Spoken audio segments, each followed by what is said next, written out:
तक क्या देख रहे थे कि उत्तरायण सूत्र का सेकेंड पार्ट चल रहा है, जिसमें से हम लोग 25वां अध्ययन कर रहे हैं। इसके अंदर अध्ययन के अंदर बेसिकली दो भाई हैं। जयघोष मुनि को वैराग्य आता है संसार की चीजें देख के, और वो दीक्षा ले लेता है। 4 साल के बाद वो वापस आता है अपने उसी भाई के वहां पे, और भाई जो कि ब्राह्मण है वो यज्ञ करता है। तो वो यज्ञशाला में जाके उससे वार्तालाप करते हैं। बेसिकली उसको ये, तो उसका जो भाई था जयघोष, वो बोलता है कि नहीं, ये जो खाना हम तुमको इसलिए नहीं दे सकते क्योंकि ये खाना ब्राह्मणों के लिए है, बेस्ट ब्राह्मणों के लिए है। तो बेसिकली वो बातों बातों में उनको समझाने की कोशिश करता है कि 5 महाव्रतधारी ही असली ब्राह्मण हैं। ठीक है, पूरे में ये हो गया। अभी यही बातें लास्ट में चल रही थी कि वो बोल रहा है मस्तक मुंडाने से श्रवण नहीं होता, ओमकार का उच्चारण करने से कोई ब्राह्मण नहीं होता। राइट, मतलब ब्राह्मण वो करते हैं, और अरण्यवास में रहने वाला कोई मुनि नहीं होता है, और वृक्षों की छाल पहनने वाला तापस नहीं होता है। बेसिकली ये बताने की बात कर रहा है कि गुणों से जीव ब्राह्मण होता है, गुणों से। अब वो आगे आगे वो गुणों के ऊपर से बात चल रही है। आगे पढ़िए प्लीज। समता भाव धारण करने से श्रमण होता है और ब्रह्मचर्य का पालन करने से ब्राह्मण होता है। ज्ञान की आराधना करने से मुनि होता है और तप का सेवन करने से तपस्वी होता है। तो ये बोल रहा है इन गुणों की वजह से एक आदमी को ये सारे वर्ड्स दिए जा सकते हैं। साधु भी बोला जा सकता है, मुनि भी बोला जा सकता है, ब्राह्मण भी बोला जा सकता है। आप देखो, जैन साधु है ना, संभाव में भी रहते हैं। राइट, वीतराग दशा पाने की पूरी कोशिश करते हैं, तो वो श्रमण तो है ही है, बट वो अंदर से ये कोशिश कर रहे हैं, संभाव की कर रहे हैं। फिर ब्रह्मचर्य का पालन कर रहे हैं, इसलिए वो जैन साधु ब्राह्मण भी है। ज्ञान के लिए मेहनत करते हैं, इसलिए वो मुनि भी है। और तप भी करते रहते हैं, इसलिए वो तपस्वी भी है। बेसिकली अपेक्षा भेद से ना वो, he selling the qualities of Jain Jain Jain sadhu की क्वालिटीज। नेक्स्ट। कर्म से ब्राह्मण होता है, कर्म से क्षत्रिय होता है, कर्म से वैश्य होता है और कर्म से शूद्र होता है। जैन धर्म में ये बहुत बड़ी बात है। ठीक है, चलिए पहले ना हम लोग ये देख लेते हैं कि ये ब्राह्मण क्षत्रिय किसको बोला जाता है। ठीक है। हाँ, यहाँ पे बोला जा रहा है। एक चीज आप लोगों को बता दूं, ये जो डिवीजन है ब्राह्मण, क्षत्रिय, शूद्र और वैश्य का, ये हिंदू का है कि जैन इसको एक्सेप्ट करते हैं, नहीं करते हैं? आपका क्या विचार है इस पे? ये हिंदुओं का है, जैन्स मेरे ख्याल से नहीं करते हैं इसे एक्सेप्ट। और किसी को कुछ बोलना है? भगवान ऋषभ देव ने भी तो कर्म के हिसाब से 4 जातियां बनाई ही थी ना ये। एक बात कर्म। समझो, हाँ क्यों जी। कहा जाता है कि हमेशा जो तीर्थंकर होता है क्षत्रिय कुल में उत्पन्न होता है? ये वर्ड्स बोले जाते हैं। ठीक है। हाँ, इसका मतलब हम उसको मान रहे हैं कि देवानंदा ब्राह्मणी थी, और वहां से भैया वो तुम वहां पे पैदा नहीं हो सकते हो, तुम तीर्थंकर हो। ठीक है, तुमको क्षत्रिय के वहां पे जाना है। हम लोग एक्सेप्ट कर रहे हैं। Are we clear? तो हम लोग इसलिए एक्सेप्ट नहीं कर रहे हैं क्योंकि हम लोग लड़ाई झगड़ा करना चाहते हैं, किसी को बड़ा किसी को छोटा मान रहे हैं, ऐसी बात नहीं है। ठीक है। हम लोग आर्य क्षेत्र में रहने वाले जितने भी धर्म है, आर्य क्षेत्र में रहने वाले, राइट, जिसको इंडिक रिलीजन्स भी बोलते हैं, जिसको सनातन धर्म भी बोलते हैं, ये सब सनातन धर्म के अंतर्गत आता है। सब लोग ये सिस्टम्स को मान रहे हैं। ठीक है। ये इसके अंदर भगवान जैन महातीर्थंकर भगवान बोल रहे हैं कोई भी जीव चारों के अंदर में से मोक्ष जा सकता है। जैसे वो था ना एक हरिकेशी मुनि। बाल हरिकेशी जो था, वो चांडाल कुल से भी जा रहा है, कोई ऊंचे कुल से भी जा रहा है, कोई नीचे कुल से, उसमें फर्क नहीं आता है, कोई कहीं से भी जा सकता है। मोक्ष किसी के लिए रुका हुआ नहीं है। ठीक है। बट ये संसारिक व्यवस्था है, संसार की व्यवस्था, इसमें मोक्ष मार्ग का कोई लेना देना नहीं है। ठीक है। तो इसके इसमें डेफिनेशंस भी लिखी हुई है विवेचन में, तो चलो वो डेफिनेशंस भी पढ़ लेते हैं पहले। या डेफिनेशन है ब्राह्मण की, वो पढ़िए पहले। ब्राह्मण ब्रह्म आत्मानं वेति जानाति इति ब्राह्मण, अर्थात ब्रह्म आत्मा के स्वरूप को जानता है और आत्म कल्याण के लिए प्रवृत्ति करता है, उसको ब्राह्मण कहते हैं। एक क्षत्रिय मिनट, एक छता मिनट, एक मिनट, जस्ट मैं एक चीज के लिए बोलना चाहती हूँ। तो आत्मा के स्वरूप को जो जानता है, राइट, और आत्म कल्याण के लिए प्रवृत्ति करता है, उसे ब्राह्मण कहते हैं, ठीक है। सो कर्म से ब्राह्मण होता है, तो क्या जैन साधु जो होता है, यहाँ पे जैन साधु को ही लिया जाता है ब्राह्मण के अंदर? क्यों? क्योंकि वही आत्म कल्याण में प्रवृत्ति करता है, वही आत्म स्वरूप को सही तरीके से जानता है, और कोई नहीं जानता है। इसीलिए यहाँ पे ब्राह्मण किसको बोला? जैन साधु को बोल दिया, ठीक है। क्या श्रावक भी इसी कैटेगरी में आते हैं, ब्राह्मण की कैटेगरी में आते हैं? यहाँ पे इसलिए नहीं आते क्योंकि हम लोग 100% आत्म कल्याण में नहीं लगे हुए हैं। कई बार हम लोग आत्मा का बाजा भी बजाते हैं, क्योंकि हम संसार में रहते हुए हमको बहुत चीज करनी पड़ती है। उस अपेक्षा से यहाँ पे सिर्फ जैन साधु को ही ब्राह्मण के रूप में लिया गया है, कि कर्म से ही ब्राह्मण होता है। कर्म कौन कर रहा है? ये वाला। यदि जैन साधु ब्राह्मण के गुण कर रहा है, ब्राह्मण का गुण है आत्म आत्मा के अंदर रहना, आत्मा को मोक्ष में भेजना, यदि जैन साधु कर रहा है तो वो कर्म से ब्राह्मण है। समझ में आ गया ये वाला बात? नेक्स्ट है, कर्म से क्षत्रिय होता है। क्षत्रिय की डेफिनेशन देखिए। छतात त्रायते इति क्षत्रिय है, अर्थात जो प्राणियों की रक्षा करे और उनके दुख को दूर करे, उसे क्षत्रिय कहते हैं। जैसा कि कहा है, छतात किल त्रायत इत्युदग्र छत्रस्य शब्दो भुवनेषु रूढ़ है। ओके, यहाँ पे राजकुल के हिसाब से समझना, ये जो रक्षा करता है, प्राणियों की रक्षा करता है। आपको क्यों लगता है कि हमेशा जैन जो लोग बेस्ट साधु तीर्थंकर जो आते हैं, क्षत्रिय कुल से क्यों आते हैं? वाई इज इट कंसिडर्ड ऊंचा? वाई इज इट कंसिडर्ड कि तीर्थंकर तो क्षत्रिय में से ही आएगा, शलाद्य पुरुष तो क्षत्रिय में से ही आएंगे, राइट? ये क्यों बोला जाता है? इस पे सोचो। पुण्यवानी होती है हमको इसलिए। पुण्यवानी तो किसी की भी हो सकती है ना, क्षत्रिय की कैसी पुण्यवानी? क्षत्रिय को तो हमारे दिमाग में ना बचपन से ये सिखाया जाता था कि क्षत्रिय का मतलब होता है जो लड़ता है, राइट? पर ये डेफिनेशन नहीं है। प्राणियों क्षत्रिय की रक्षा रक्षा करता है। हाँ, प्राणों की रक्षा करता है, इज द डेफिनेशन ऑफ क्षत्रिय, ठीक है। तो कोई राजा होता है, उसका काम क्या है? लड़ना काम उसका नहीं है, उसका काम है अपनी प्रजा का संभाल रखना, दिमाग लगाना कैसे मेरा प्रजा का बेस्ट उद्धार हो, ठीक है। चाणक्य जैसे राजा भी, नहीं चाणक्य नहीं, चाणक्य के साथ कौन था? चंद्रगुप्त मौर्य। हाँ, चंद्रगुप्त मौर्य भी जो था, वो राजा था, उसको हेल्प करने वाला चाणक्य था, उसका जो बेटा था, वो सब लोग जैन थे।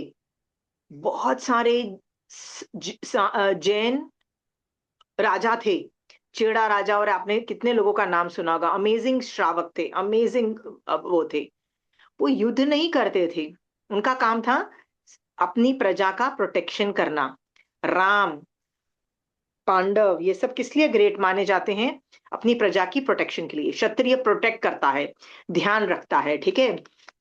तो जो प्राणों की रक्षा करे और उनको दुख से दूर करे, उसे क्षत्रिय कहते हैं। पर यहाँ पे क्षत्रियो को राजकुल से के हिसाब से समझना, ठीक है। हाँ, क्योंकि यदि आप यहाँ पे मेटाफोरिक समझो, तो जैन साधु क्षत्रिय भी तो है ना, क्योंकि वो प्राणों की रक्षा करता है, राइट? जैन साधु तो क्षत्रिय भी हो जाता है। बट यहाँ पे हम ब्राह्मण के हिसाब से बोल रहे हैं कि जैन साधु ब्राह्मण है, तो यहाँ पे हमको यहाँ पे राजकुल लेना है। यहाँ पे हमको क्षत्रिय, जैन साधु क्षत्रिय नहीं लेना है। कई बार मैं आपको बोलती हूँ ना कि I feel that I am a kshatriya from inside, because this is exactly how I feel. I don't feel like a Brahmin, I don't feel like anything else, I feel like a like you know kshatriya inside. That's how my thinking goes. Everybody has a different way of thinking.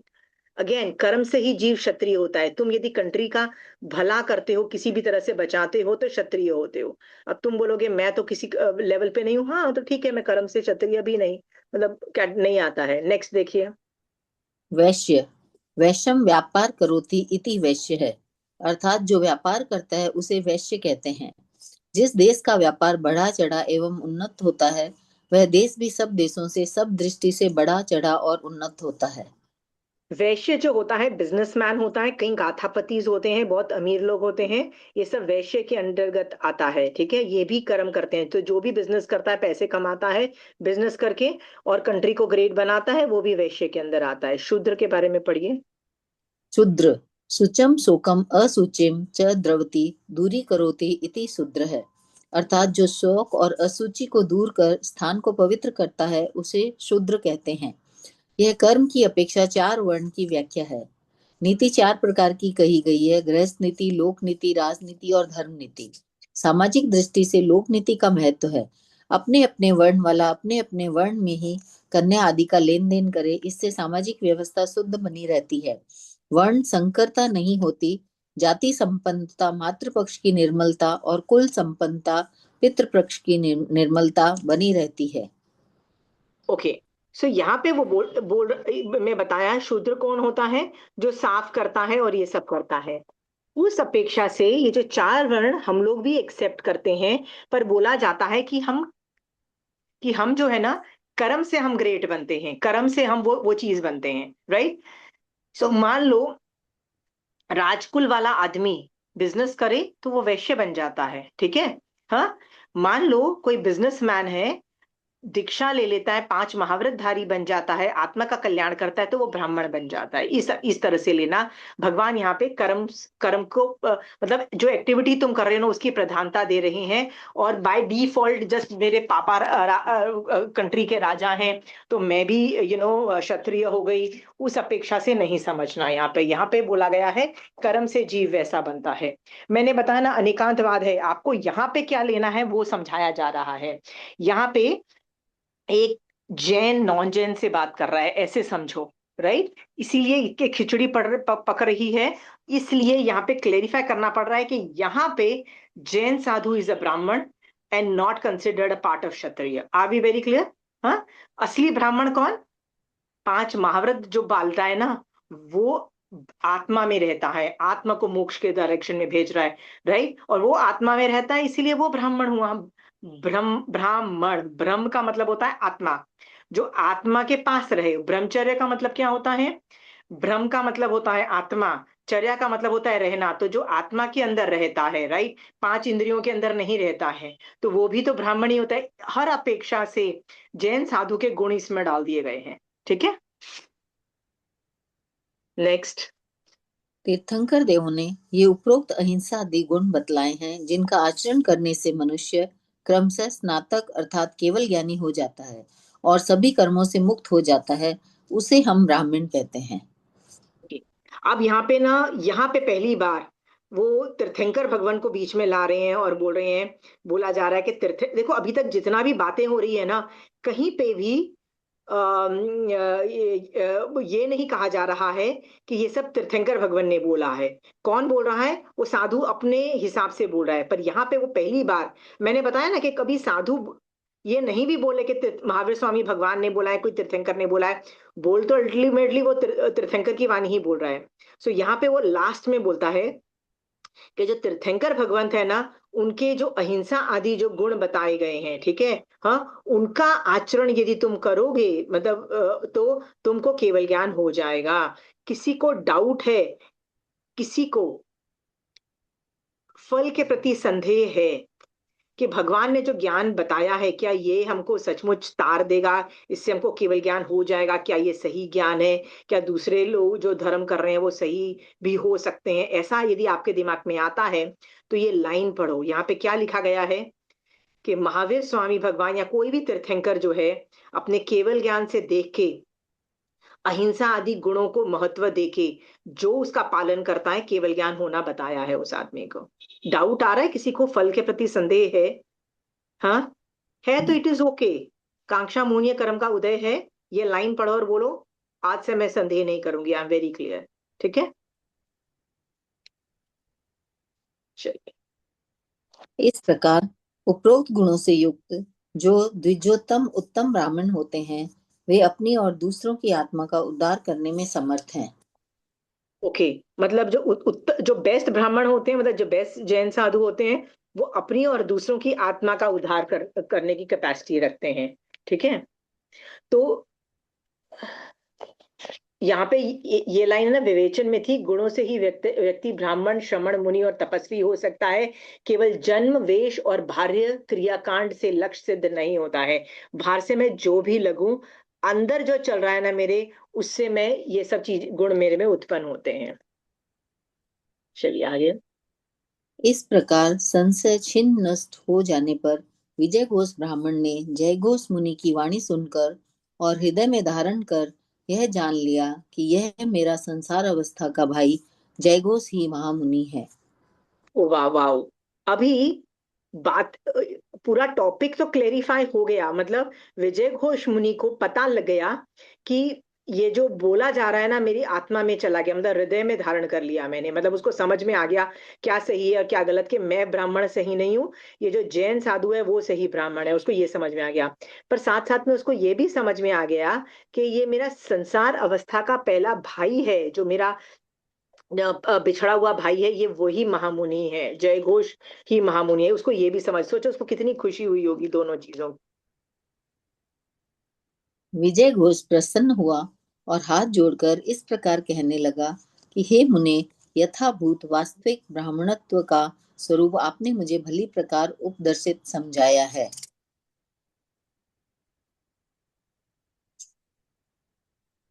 तो आपने मुझे ब्राह्मण का बहुत अच्छे से समझाया है। तो पहले तो हाथ जोड़ के बहुत खुश हुआ, फिर बहुत विनय से बोल रहा है कि आपने मुझे ब्राह्मणत्व का असली स्वरूप बताया है। ठीक है, भली प्रकार कितना खुश है।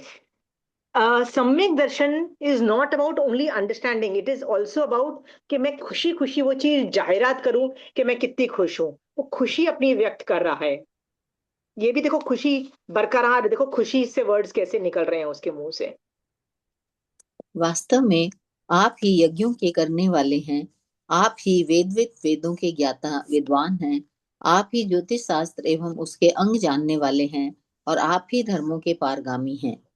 चार चीजें पहले क्वेश्चन मार्क्स लगाया था। वो क्या लगाया था? बेस्ट यज्ञ क्या है, बेस्ट वेदों का सार क्या है, बेस्ट ज्योतिष शास्त्र और ज्योति मतलब वो जो बताता है ज्योतिष ज्ञान वो क्या है, और बेस्ट धर्म कौन सा है। इन चार प्रश्न के पहले सवाल पूछे गए थे जिनके जवाब नहीं दे पाया, अब उसको समझ में आ गया और वो कंक्लूड कर रहा है कि आप ही राइट यही ये चारों चीजों के मतलब के धारणहार हो। हे मुने, आप अपनी और दूसरों की आत्मा का उद्धार करने में समर्थ हैं। इसलिए हे भिक्षुओं में श्रेष्ठ भिक्षु, भिक्षा ग्रहण करके हम पर अनुग्रह कीजिए। अभी वो खाना देता है, ठीक है। हाँ, अभी वो खाना क्यों दे रहा है? पहले क्योंकि पहले उसने बोला ना कि मैं खाना लेने आया हूं, मैं गोचरी लेने आया हूं, आप मुझे खाना दो, तो उसने मना कर दिया। अभी वो बोलता है, अभी देखो इसका विनय चालू है। विनय कैसे चालू है? पहले बोलता है आप ही जानकार हो, आप ही सब कुछ हो, अभी वो बोल रहा है प्लीज आप भिक्षा। देखो उसका विनय चालू है, जितना ज्यादा विनय करता चला जाएगा सम्यक दर्शन प्रकट होता चला जाता है। विनय करते जाओ, लेवल बढ़ाते जाओ अपना विनय का। अभी तो खाना भी ऑफर कर रहा है। मुनि फरमाते हैं कि हे द्विज, मुझे भिक्षा से प्रयोजन नहीं है, किंतु मैं चाहता हूँ कि तुम शीघ्र प्रवज्ञा स्वीकार करो। ऐसा करने से तुमको भय रूप आवर्त वाले घोर संसार सागर में परिभ्रमण नहीं करना पड़ेगा। मतलब तुमको ये जो डरावना जो संसार है ना, you will be saved from this. मतलब तुमको ये भयानक भय रूपी आवृत वाला घोर संसार सागर का परिभ्रमण, ये तो तुम इसमें से बच जाओगे। कैसे? तुम यदि दीक्षा ले लेते हो। मुझे खाना लेने में यहाँ नहीं आया था, क्योंकि सबसे पहले वो खाना मांगता है तो उसको लगा ये खाना लेने आया, कहता मैं खाना लेने नहीं आया, मैं तो चाहता हूँ तू दीक्षा ले ले। ठीक है। भोगों को भोगने से कर्मों का बंध होता है और भोगों का सेवन न करने वाला कर्मों से लिप्त नहीं होता। यही कारण है कि भोगी आत्मा संसार में परिभ्रमण करती रहती है और भोगों का त्याग करने वाली आत्मा मुक्त हो जाती है। ओके देखो ये सेंटेंस है, यही कारण है। देखो मैं ना ये इस लाइन को पे ना आप लोगों को 5-6 डायलॉग्स मारती हूँ तो आपको समझ में आएगा। ठीक है, मान लीजिए आप बहुत अमीर हैं, सब लोग अमीर होते ही हैं आजकल, ठीक है। मान लो आपके बच्चे आपको बोलते हैं मम्मी हमारे पास तो बहुत पैसे हैं, हम तो वो क्या जाएंगे, वर्ल्ड टूर पे जाते हैं, ठीक है। हाँ, पैसे हैं, कमी नहीं है, आप घूमने जाते हो, आपको मजा भी आता है, राइट। ये क्या है, पुण्य की का उदय है। हाँ, आप यदि उसमें लिप्त हो जाते हो, मजा आया यार, क्या कंट्री है, क्या खाना है यार, खाना भी खाओ, घूमने भी जाओ, ये भी करो, वो भी करो, फोटो खींचो, फेसबुक पे डालो, ये सब कर रहे हो ना, खुश खुश हो रहे हो। जब पुण्य का मेरे उदय में मैं उसको भोग के खुश होती हूँ, तो मैं वो पुण्य को यूज कर देती हूँ, खर्चा कर देती हूँ, वो खत्म हो जाता है पुण्य। और पुण्य का तो इतना उदय था, पर मैं खुश कितनी हो रही हूँ, इतनी ज्यादा हो रही हूँ, ठीक है। तो ये पुण्य के साथ साथ और भी आसपास का पुण्य उठाता है, मैं उसको भोगती हूँ और वो भी उड़ जाता है। सोचो, मैं जितना पुण्य का उदय नहीं उससे ज्यादा उड़ा देती हूँ, राइट। 1,000 साल का पुण्य क्या पता मैं 100 साल में भोग लूं, ऐसी भी पॉसिबिलिटी होती है, राइट। ये जो मैं बोल रही हूँ ना, ये आगम वाणी है, मतलब आई am not creating this story, ठीक है। ऑन द कॉन्ट्री, भोग वाले लोग, सॉरी, ऐसे भी अमीर लोग हैं, राइट। इतने अमीर के मैं बता नहीं सकती हूँ, राइट। अपने घर के अंदर ही जमीन पे बैठ के एकाशना कर रहे हैं, अमीर लोग। कभी आपने नाम सुना था धन्ना मुनि जी महाराज साहब का? कभी थोड़े टाइम पहले ही उनके बारे में आपने सुना होगा, राइट। वो जी। इतने अमीर थे। हाँ, कभी किसी हाँ ने सुना है सुना ना? है। हाँ जी। चाली अच्छा, भद्र। कालीभद्र मुनि जी। वो सॉरी भी सॉरी सॉरी सॉरी शाली सॉरी भद्र जी, सॉरी सॉरी, क्षमा, बालोत्रा में। कालीभद्र मुनि जी महाराज साहब, हम्म। राइट। कहते हैं वो जब संसार में थे, he was super rich, right, super rich, उस जमाने में बहुत सुपर रिच थे। सब कुछ का त्याग करके उन्होंने क्या किया, दीक्षा ली। अब दीक्षा ली तो टोटल जीरो हो गए ना, राइट। महावीर स्वामी भगवान कितने रिच थे, सोच के देखो। एक राजा का बेटा होना कोई आसान काम नहीं है, ठीक है। फिर दीक्षा ली तो कितने हो गए, जीरो हो गए, सब कुछ जीरो हो गया, सब कुछ त्याग दिया, सारी पुण्यवानी को छोड़ दिया। जब पुण्यवानी की आप निर्जरा करते हो, कैसे एक अमीर आदमी पुण्यवानी को छोड़ के समायक करता है, एसी बंद करता है अपना, राइट, टीवी बंद करता है, अपना फन एंजॉयमेंट बंद करता है और बैठ के समायक करता है। वो क्या करता है, अपनी पुण्यवानी को छोड़ देता है, पुण्यवानी को भोगता नहीं है। जो जीव पुण्यवानी को भोगता नहीं है, पता है उसका क्या होता है, पुण्यवानी की निर्जरा कर रहा है। देखो, पुण्य के कर्म तो चिपके हुए हैं, जब उसकी स्थिति खत्म हो गई है, वो उदय में आए हैं, राइट, तो आप उसको नहीं भोगोगे तो वो चिपके हुए नहीं रह जाएंगे, वो तो उनकी तो निर्जरा होनी ही होनी है, ठीक है।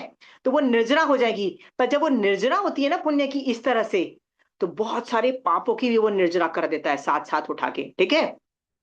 तो महावीर स्वामी भगवान जैसे लोग, जो शालीभद्र मुनि जैसे संसार से जब उन्होंने दीक्षा ली, तो उन्होंने जो अपने पुण्य को आपको भोगा नहीं और उनकी निर्जरा की ना, तो साथ साथ में कितना ज्यादा उनका पाप भी की भी निर्जरा हो गई। समझ में आया? हम्म। तो अब आपको समझ में आया, ये जो सेंटेंस बोला जाता है कि पुण्य छोड़ने योग्य है, भोगने योग्य नहीं है। भोगा तो खर्चा कर दिया, खर्चा कर दिया, पर पुण्य भोगा नहीं, राइट। पड़ा रहने दो उसको, रहने दो, लेट द पुण्य बी देयर। आपको कोई बोल रहा है कुछ करने को, रहने दो पुण्य उधर, तो क्या होगा, बहुत सारे पाप की भी निर्जरा हो जाएगी, ठीक है। सो ये सेंटेंस मेरे को बहुत अच्छा लगता है, पुण्य छोड़ने योग्य है और पाप भोगने योग्य है, ठीक है। ये जब मैंने पहली बार सुना था ना, मुझे भी हजम नहीं, बड़ा अटपटा सा लगता है, ठीक है, कि ये क्या बोला जा रहा है। मैं 3-4 दिन इसी सेंटेंस के अंदर रही थी। पाप भोगने योग्य है और पुण्य छोड़ने योग्य है।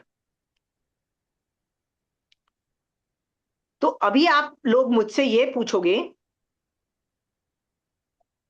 1 मिनट,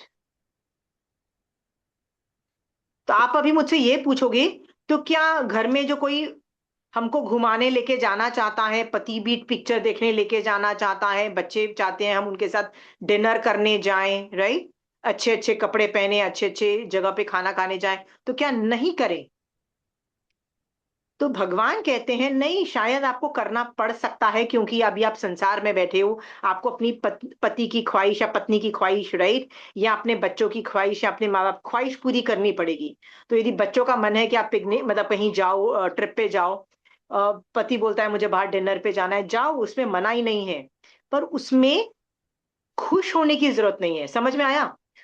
एंजॉय करने की जरूरत नहीं है। एज सुन एज यू से मजा आ रहा है यार, मजा आ गया, राइट, तो पुण्य को खर्च कर रहे हो। आप अंदर से वीतराग दशा रख सकते हो। बेस्टम बेस्ट खाना खा के भी आप अंदर से वीतराग दशा रख सकते हो। कैसे रख सकते हो? एक्सप्लेन करो, कोई बता सकता है कैसे एक्सप्लेन कर सकते हो? ट्रिप पे जा रहे हो या डिनर पे जा रहे हो, या अच्छे कपड़े पहन के शादी में, अब शादी में तो जाओगे तो अच्छे कपड़े पहनोगे ना, राइट? अब पहन के जा रहे हो, लिटरली वो ब्यूटी पार्लर वाले लोग सुंदर बना देंगे तुमको, मान लो, और गलती से तुम सुंदर लग भी गए, मान लो, होता है ना कभी कभी तुम गलती से भी सुंदर लग जाते हो मेकअप की वजह से। तो कैसा सोचना कि मैं अंदर से वीतराग दशा में हूं? बताइए, एक्सप्लेन करो। अपनी पुण्याई का सोचना कि ये तो मेरे पुण्य का भी उदय है, इसलिए ये सब है, तो मुझे इस इसको खर्च नहीं करना है। हाँ, मतलब इसलिए मुझे हाँ, समभाव में रहना है, न ज्यादा खुश होना न दुखी होना है। हाँ। तो जैसे रजनी जी, आपने बहुत अच्छी साड़ी पहनी है और मेकअप भी बहुत अच्छा किया है, और आप मुझे शादी में मिलते हो, तो मैं आपकी शक्ल देख के आपकी तारीफ करती हूँ, वाह जेन्यूनली रजनी जी आप बहुत सुंदर हो। तो आप क्या सोच सकते हो अंदर से? शुभ नाम कर्म का उदय है, नमस्कार पुण्य का उदय है, 5-6 पुण्य प्रकृति का उदय है, सब लोग मेरी तारीफ कर रहे हैं, और कुछ बात नहीं है। कल का कोई भरोसा नहीं, राइट? हाँ, कल का क्यों भरोसा नहीं? अभी मैं मर जाती हूँ और तिर्यंश रूप में उत्पन्न होती हूँ, राइट, या नारकी में उत्पन्न होती हूँ। उनकी बॉडी कैसा होता है? नारकी का बॉडी 16 महारोग वाला होता है, पैदा होते ही उनका ऐसा बॉडी होता है। तो भैया कभी घमंड मत करना अपने बॉडी पे। जिस दिन घमंड किया ना भैया, कैसे मान की वजह से कैसे कर्म बांधोगे आप, तो बॉडी इतना घटिया मिलेगा ना आपको। मान की होता है ऐसा आता ना कि हूं तो मैं गोरी, कितनी सुंदर लग रही हूँ यार, बाल तो आज मेरे बड़े अच्छे हैं, मेरे से अच्छा तो कोई रेडी नहीं है, सब एवरेज लग रहे हैं, मैं देखो ना 50 की उम्र में भी उतनी स्मार्ट लगती हूँ, यंग लग रही हूँ, राइट? 50 में भी लगता नहीं हूँ 50 की हूँ, अभी भी मैं 30 की लगती हूँ, राइट? ये जो भी मान कर रहे हो ना, चिंता मत करो, उसका ऑपोजिट का बंद कर लिया आपने, वो उदय में आने ही वाला है, अभी कभी भी आने वाला है। सम्यक दृष्टि हो तो भैया अबाधा काल अंतर मुहूर्त का बेटा, इसी भव में उदय में आ जाएगा तुमको। जो हालत होगी ना तुम्हारी, तब तुमको अक्ल ठिकाने आएगी कि ऐਵੇਂ ही बैठ के मान किया मैंने। आशिमा जी, हाँ, अ, इसी लाइफ की बात बता रहे हैं। जिस जिस चीज का मान करा था, घमंड करा था, वो जाती हुई दिखी और चली भी गई है। Very good. अकल आ गई है, अभी नहीं करना है, ठीक है? सोच लो, मुझे मान नहीं करना है, सुंदर कोई बोल दे, शुभ नाम कर्म का उदय है भाई, राइट? क्या मैं शलाद्य पुरुष के कंपैरिजन कर सकती हूँ अपनी सुंदरता? हाँ, अपने आप को इतना हीरो समझ रही हूँ। और जो भी सुंदरता है बाहर की सुंदरता है, कौन सी अंदर की सुंदरता है? अंदर की सुंदरता होती तो मैं वीतराग होती, मैं केवल ज्ञान प्राप्त कर चुकी होती। अंदर से सुंदर बनो। Are we very clear? तो मान तो भैया करना ही नहीं है किसी भी चीज में। कोई बोल भी देना तारीफ करके, किसी को मान आ रहा है?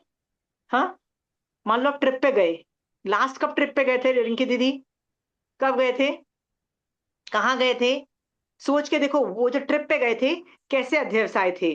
मन कर रहा था ना यार, ये मस्त लाइफ है यार, ऐसी लाइफ होनी चाहिए यार, इस कंट्री में शिफ्ट हो जाना चाहिए। हाँ, प्रमीला जी, सेम आई एक्सपीरियंस, गुड। आपको भी ये एक्सपीरियंस है? हाँ, मेरे मैं को तो तो बिल्कुल नहीं आया था। जैसे इंग्लैंड गए, सिर्फ इसलिए गए कि हाँ फैमिली के साथ जाना है तो जाना है, पर बिल्कुल एक्साइटमेंट नहीं थी, बिल्कुल भी नहीं। बिल्कुल भी एक्साइटमेंट नहीं। यदि मान लो आ भी जाता है, अच्छा दिख भी जाता है ना, तो ये समझो ठीक है, पुण्य प्रकृति की वजह से मैं ये सब चीज नजारे देख रही हूँ। पर मैं कितनी बार या यूके में भी कभी वनस्पति, कभी वायुकाय, कभी पेड़ रूप में ने, कभी देवता रूप में, कभी तिर्यंश रूप में, कभी वेजिटेबल के अंदर, कभी कॉकरोच बन के यूनाइटेड किंगडम्स में पैदा हो चुकी हूँ, ठीक है? हाँ, ये सोच करके मेरे को क्यों सोचना कि मैं यहाँ रहूं वहां रहूं। अरे पक्का मैं वहां पे भी रही हूँ, ठीक है? कोई भी कंट्री का आप ले लो, आप रहे हुए हो वहां पे। ये सोच करके जो कूदना कि वहां मेरे को कितना मजा आ रहा है, मेरे को मजा आ रहा है, पुण्य को कौन बेवकूफ आदमी खर्चा करता है? आपको मजा आएगा आप खर्चा करोगे तो। पुण्यवानी इज लाइक पैसा, पुण्यवानी इज ऑलमोस्ट लाइक पैसा। जितना आप एंजॉय में आपको मजा लोगे ना, उतना वो खर्चा हो जाएगा पुण्यवानी का। बेवकूफ लोग खर्चते हैं, ठीक है? इंटेलिजेंट लोग उसमें संभाव रखते हैं, ठीक है? है तो है, क्या बोलते हैं? भरत चक्रवर्ती क्या बोलता था? 6 खंड का मैं राजा हूं तो हूँ, like okay, I am a big deal, yes I am 6 खंड का राजा। पता है कई चक्रवर्ती लोग आगे चल के तीर्थंकर बनते हैं, ये भी पता है ना आपको, 16, 17 और 18 नंबर के, राइट? उनको बचपन से पता होता है मैं तीर्थंकर बन, मतलब कभी ना कभी it is a matter of time बनूंगा। फिर भी वो 6 खंड साधते हैं, अपनी ड्यूटी के हिसाब से काम करते हैं, अपना करते हैं। वो सारे भोग भोगते हैं, श्रीदेवी के साथ साथ कितनी बीवियां होती हैं उन लोगों की, ठीक है, सब कुछ भोग भोगते हैं। शलाध्य पुरुष के पास वैक्रिय लब्धियां भी और तरह की लब्धियां भी होती है, आपको पता है ये वाली बात, ठीक है। उनके अंदर देवता भी उनके उनके अधीन होते हैं। सब कुछ होने के बावजूद भी अंदर से ना एक तरह का बहुत ज्यादा हैप्पीनेस, पुण्य को भोगना, राग और द्वेष नहीं होता है अंदर से। एक एक तरह का कंटेनमेंट होता है, ठीक है, ये भी जो है चलो बिता लो यार, ये भी भोगावली कर्म है, ये भी पुण्य भोगने के निकाचित कर्म है, चलो मैं भोग लेता हूं। और मर के कहाँ जाऊंगा? मर के इसमें से निकल के मुझे तो मोक्ष ही जाना है। They are also excited for moksha. चलिए ऐसे नेक्स्ट। हाँ। जैसे किसी पार्टी में जाओ तैयार होके, या ज्वेलरी अच्छी डाली या कपड़े अच्छे डाले, कोई तारीफ करता है तो ये मन में आता है पैसे पूरे हो गए, अच्छा हुआ। मतलब वो अच्छा ही लगता है सुनने में। सुनने में पैसे वो पूरे हो गए, चलो पैसे पूरे हो गए, यही यही लगा ना, वो तो एटलीस्ट मान तो नहीं आया कि हाँ मैं तो हूँ ही सुंदर, पैसे पूरे हो गए मतलब वसूल लिए, आप ये बोलना चाह रहे हो ना, पैसे वसूल। That's also interesting. उसमें क्या कर्म बांधा आपने? I am just thinking. नहीं, उसमें आप एक उसको मुसीबत समझ रहे हो यार, ये कपड़े खरीदना मुसीबत था, इतना पैसा खर्च करके सुंदर लगना मुसीबत था, तो अपने पैसे खर्चे, चलो कुछ तो फायदा हुआ उस पैसे खर्चने का, right? Is that what your attitude was, right? हाँ, तो ठीक है, वो उसमें इतना कर्मबंध नहीं है, ये भी बिल्कुल ठीक है, ये भी सोच सकते हो। और कोई सोच सकता है कुछ और, क्या सोचना है? हस्बैंड डिनर पे जा रहा है तो आपको जाना पड़ता है, फिर वो बोलता है प्लीज डोंट डू रात्रि भोजन त्याग, ठीक है, फिर क्या करते हो आप? गालियां देते हो पति को, कितना धर्मी पति है, रात्रि भोजन त्याग नहीं करने देता। हाँ, ये सब आते हैं थॉट्स, गुस्सा आता है, क्रोध आता है, सुपीरियोरिटी आती है, मेरा पति धर्म नहीं करता, मैं तो जा रही हूँ मोक्ष शेयर करनी, ऐसा भाव आते हैं, वो भी गलत है। ओके रजनी जी, ठीक है, यू कैन लीव। हाँ। नहीं, बुरा तो लगता है अपने हस्बैंड के लिए कि देखो हम कर रहे हैं, इनको नहीं, समझा भी दें लेकिन नहीं कर रहे हैं, बुरा बिल्कुल लगता नहीं, है बिल्कुल ये। कुछ भी नहीं, बुरा भी नहीं लगना अगली बार से, ठीक है। मैंने आपको बताया ना, जो चक्रवर्ती तीर्थंकर होते हैं ना, 6 खंड भी साधते हैं, ठीक है। हाँ, अपनी ड्यूटी निभाते हैं, आप अपनी ड्यूटी निभाओ, जज मत करो यहाँ पे, ठीक है। बुरा लगाने की जरूरत नहीं, बुरा का मतलब क्या होता है? दया से आप उसको लगता है you they are inferior, you know better, no, ठीक है। कौन से कर्म की वजह से क्या ऑपरेट हो रहा है, नहीं, कभी भी बुरा मत लगाओ किसी भी तरह से। यू डोंट नो कि वो पहले मोक्ष में चले जाएं, ऐसे भी ट्रिगर्स होते हैं, ठीक है।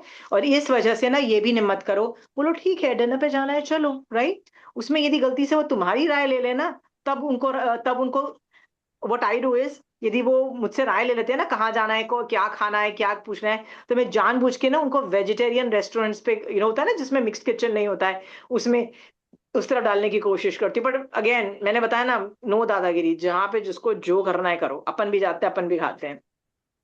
ये सब मैं इसलिए बोल रही हूँ, इंजॉय नहीं करना है भोगों के, पुण्य के उदय में इंजॉय करने से पुण्यवानी खत्म होती है।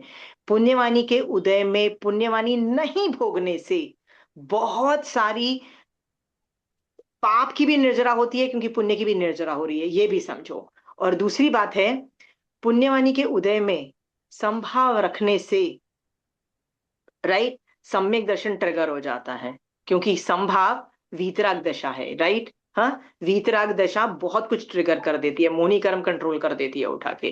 तो ऐसा करना चाहिए, और इसी का उल्टा करना चाहिए, पाप पाप के उदय में क्या करना चाहिए? पाप के उदय में रिंकी दीदी क्या करना चाहिए? भोग लो। धर्म बढ़ाना चाहिए, धर्म बढ़ाना चाहिए। धर्म बढ़ाना चाहिए, वेरी गुड। समझो कि ये ब्लेम नहीं करना है किसी को कि सामने वाला घटिया है जिसने मेरे साथ बुरा कर दिया, मैं विक्टिम हूं, ये तो कभी नहीं समझना है, मैं अबला नारी हूं, नहीं समझना है। क्या समझना है? कि मेरे ही कर्मों का ये नतीजा है कि मेरे साथ ये बुरा हो रहा है, जिसकी वजह से मुझे समभाव से सहन करना है, धर्म को बढ़ा बढ़ा दो, ये समझो। पाप किसको छोड़ता है? किसी को छोड़ता है? तीर्थंकरों को नहीं छोड़ा, वो तेजोलेशा तक फेंक दी तीर्थंकर पे, ठीक है। तो वो तीर्थंकर को भी नहीं छोड़ता, किसी को भी नहीं छोड़ता पाप, तो मुझे कौन सा छोड़ेगा? राइट, मैं इसको संभाव से सहन करूंगी, मेरे से हट जाएगा, मैं हल्की हो जाऊंगी, मैं मोक्ष में चली जाऊंगी। हमेशा ना मोक्ष में जाने का एक्साइटमेंट रखो। उत्साह किस में होना चाहिए? मैं मोक्ष में जा रही हूँ, मैं मोक्ष में जा रही हूँ। आप लोगों में ये एक्साइटमेंट है? आता है? मैं जा रही हूँ, सम्यक दर्शन मुझे हो जाएगा, मुझे मोक्ष मिल जाएगा, वो रखना। चलिए, ये पुण्य और पाप पे अच्छा हमने डिस्कशन कर लिया। नेक्स्ट। आशिमा जी, एक क्वेश्चन है। हाँ ये जी। 40th जो गाथा है, इसके अंदर एक वर्ड आया है आवर्त। इसका क्या मीनिंग हुआ? आवर्त। मुनि फरमाते हैं, हे द्विज, मुझे भिक्षा से प्रयोजन नहीं है, किंतु मैं चाहता हूं कि तुम शीघ्र प्रवचन स्वीकार। कहाँ पे है चारों आप? घेरा हुआ, भय ने हाँ? चारों ओर से घेरा हुआ है, आवर्त, ओके, ठीक है। चारों ओर घेरा हुआ। ओके, समझ में आ गया? जी जी, thank you. I think Rajni ji चले गए हैं, तो I am also only reading. गीले और सूखे मिट्टी के दो गोले को यदि भीत पर फेंका जाए तो वे दोनों भीत से टकराएंगी, पर उसमें जो गीला होगा वही चिपकेगा।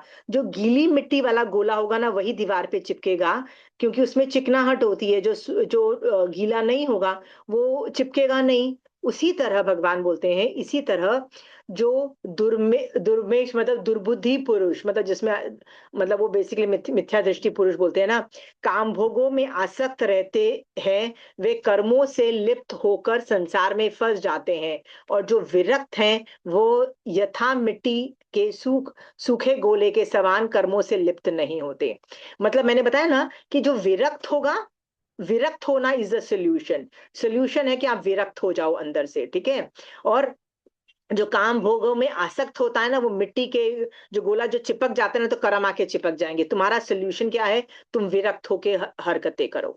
अगेन मैं आपको बोलती हूँ, आप श्रावक हो, आप 17 पाप स्थानक आप बंद नहीं कर पाओगे, ये आपको पता है। उत्साह किस में दिखाना है?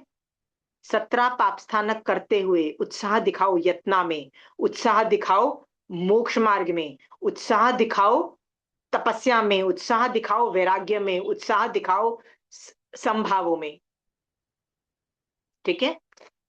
अंदर से विरक्त जीवन रखो, बाहर से इतना टेंशन मत करो, वो भी that will also fall in place. Next है, इस प्रकार श्रेष्ठ धर्म सुनकर उस विजय घोष ब्राह्मण ने जय घोष मुनि के सम्मुख निष्क्रमण किया, अर्थात दीक्षा धारण की। अब छोटा भाई ने भी बड़े भाई के साथ दीक्षा ले ली। अभी क्यों ले ली? क्योंकि उसको ये बात समझ में आ गया कि मुझे असली ब्राह्मण बनना है, राइट। तो उसने जैन दीक्षा अंगीकार कर ली। संयम और तप से पूर्वकृत कर्मों का क्षय नाश करके जय घोष और विजय घोष दोनों मुनि अनुत्तर प्रधान सिद्ध गति को प्राप्त हो गए, ऐसा मैं कहता हूं। दोनों भाई केवल ज्ञान प्राप्त करके मोक्ष में चले गए, ठीक है। एक भाई दूसरे भाई को भी लेके चला गया। हाँ, हम में से ऐसे कितने लोग हैं जो प्रतिबोध देते हैं दूसरे को? हाँ, एक माँ यदि अपने बच्चे को प्रतिबोध न दे तो भी गलत है। प्रतिबोध दो, बच्चा बोले नहीं भाई मेरे को संसार में रहना, इट इज ओके। संसार में क्या, खुद भी तो संसार में बैठे हो, देयर इज नथिंग मच, पर अंदर से विरक्त जीवन रखो, ठीक है। तो हमने इस चैप्टर में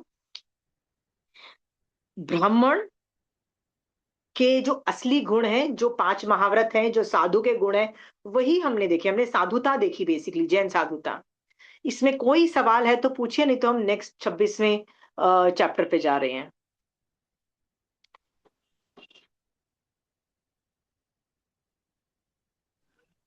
ये अपनी बड़ी साधु वंदना करते हैं ना, हाँ उसमें जो जी, नाम आता है जय घोष विजय घोष, क्या ये उन्हीं की स्टोरी है ना? हाँ जी, बिल्कुल है, बिल्कुल है। जी ठीक। क्योंकि ये बड़ी साधु वंदना ना 5-6 आगमों में से ना, जो बड़े बड़े लोग जिन्होंने या तो श्रावक बने या साधु बने या मोक्ष में गए, जो जो मतलब जो चारित्र नहीं, जो श्रावक भी है, उन सब की स्टोरीज है। तो उसमें मुझे याद है उत्तराध्यान सूत्र के भी सारी स्टोरीज हैं उस बड़ी साधु वंदना में।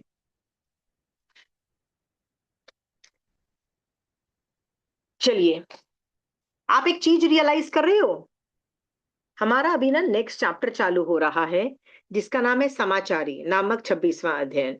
अभी समाचारी फॉर हु, मतलब समाचारी किसकी होती है? तो कहा जाता है साधु की समाचारी होती है। क्या श्रावकों की समाचारी होती है? हाँ। तो यहाँ पे पहला चैप्टर में भी साधुपना है, पर अंदर के गुणों से है, और यहाँ पे बाहर के गुणों से। बाहर का गुण का मतलब है बाहर से जो मैं बहुत सारी चीजें करती हूँ, अंदर की भी थोड़ी, पर ज्यादातर बाहर की चीजें, उसको समाचारी बोलते हैं। सो बाहर से जो साधु नियम, टाइम टेबल और जो हरकतें, मतलब जो जो एक्टिविटीज करते हैं, उसको समाचारी बोलते हैं। ठीक है। सो यहाँ पे तीर्थंकर भगवान ने ब्रॉड एंगल और कोई कई चीजें स्पेसिफिक एंगल से बोली बोली कि ये मैं पढ़ाऊंगी। उत्तराध्यान सूत्र जो है ना, आप ध्यान से देखोगे ना, महावीर स्वामी भगवान का मोक्ष जाने का टाइम था, सिद्ध भगवान बनने का टाइम था, यानी उनकी डेथ का टाइम था। तो उन्होंने ये आखिरी बात बोली उत्तराध्यान सूत्र में। ठीक है। पर इसमें भी ना फर्स्ट चैप्टर से धीरे धीरे चैप्टर में ना बार बढ़ता जा रहा है, द लेवल इज इंक्रीजिंग। तुम ध्यान से देखोगे, पहला बहुत बेसिक है कि भैया विनय करोगे ना तो ही आगे बढ़ोगे, ये करोगे, छोटे छोटे छोटे छोटे छोटे छोटी छोटी चीजें हैं। ठीक है। अभी कहां तक पहुंच चुके हैं? साधु लेवल तक हो गया है कि जो समाचारी ठीक से पालेगा, अपनी अपनी सब तथ्य जिनवानी की समाचारी पालेगा, वो जरूर मोक्ष में जाएगा। ठीक है। इसके पहले वाला चैप्टर क्या बोल रहा था? साधु के इंटरनल गुण, वो जरूर मोक्ष में जाएगा। इसमें बाहर के और इंटरनल दोनों क्वालिटीज बताई जाएंगी, वो मोक्ष में जाएगा। What is समाचारी? जनरल भाषा में बताइए, समाचारी क्या होती है जनरल भाषा में? रूल्स। रूल्स एंड रेगुलेशंस जो। Very very good. पहले जमाने में महावीर स्वामी भगवान ने ब्रॉड एंगल, ये ब्रॉड एंगल काफी लिखा गया है इस चैप्टर के अंदर। ठीक है। बहुत स्पेसिफिक चीजें आचारांग सूत्र में भी बहुत डिटेल में है। बट आज के आचार्य भी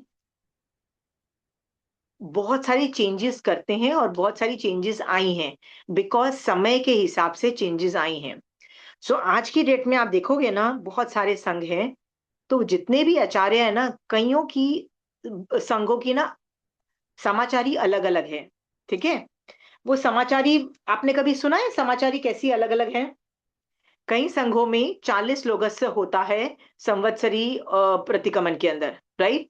तो कोई संघ बोलता है नहीं, कोई आचार्य बोलते हैं नहीं, 20 से का तपरूप is good enough for Samvatsari. तो ये अलग अलग समाचारी हो गई, राइट? कई समाचारी ऐसी होती है कि कपड़े धोने के लिए सिर्फ पानी यूज करते हैं, कई लोग बोलते हैं नहीं हम सोडा यूज कर लेंगे, राइट? सो वो भी कपड़े धो रहे हैं, वो भी अच्छे पानी से धो रहे हैं, वो भी वही सब कर रहे हैं, रोज नहीं कर रहे हैं, कभी कभी कर रहे हैं, पर वो सोडा यूज कर रहे हैं, कोई नहीं कर रहा है, राइट? अब नेक्स्ट है, कोई बोल रहा है केला सचित है, कोई बोल रहा है केला अचित है। इससे भी कई लोग समाचारी, अपनी अपनी आचार्य की समाचारी में फर्क आ जाता है, कोई लेगा अकेला, कोई संग नहीं लेगा।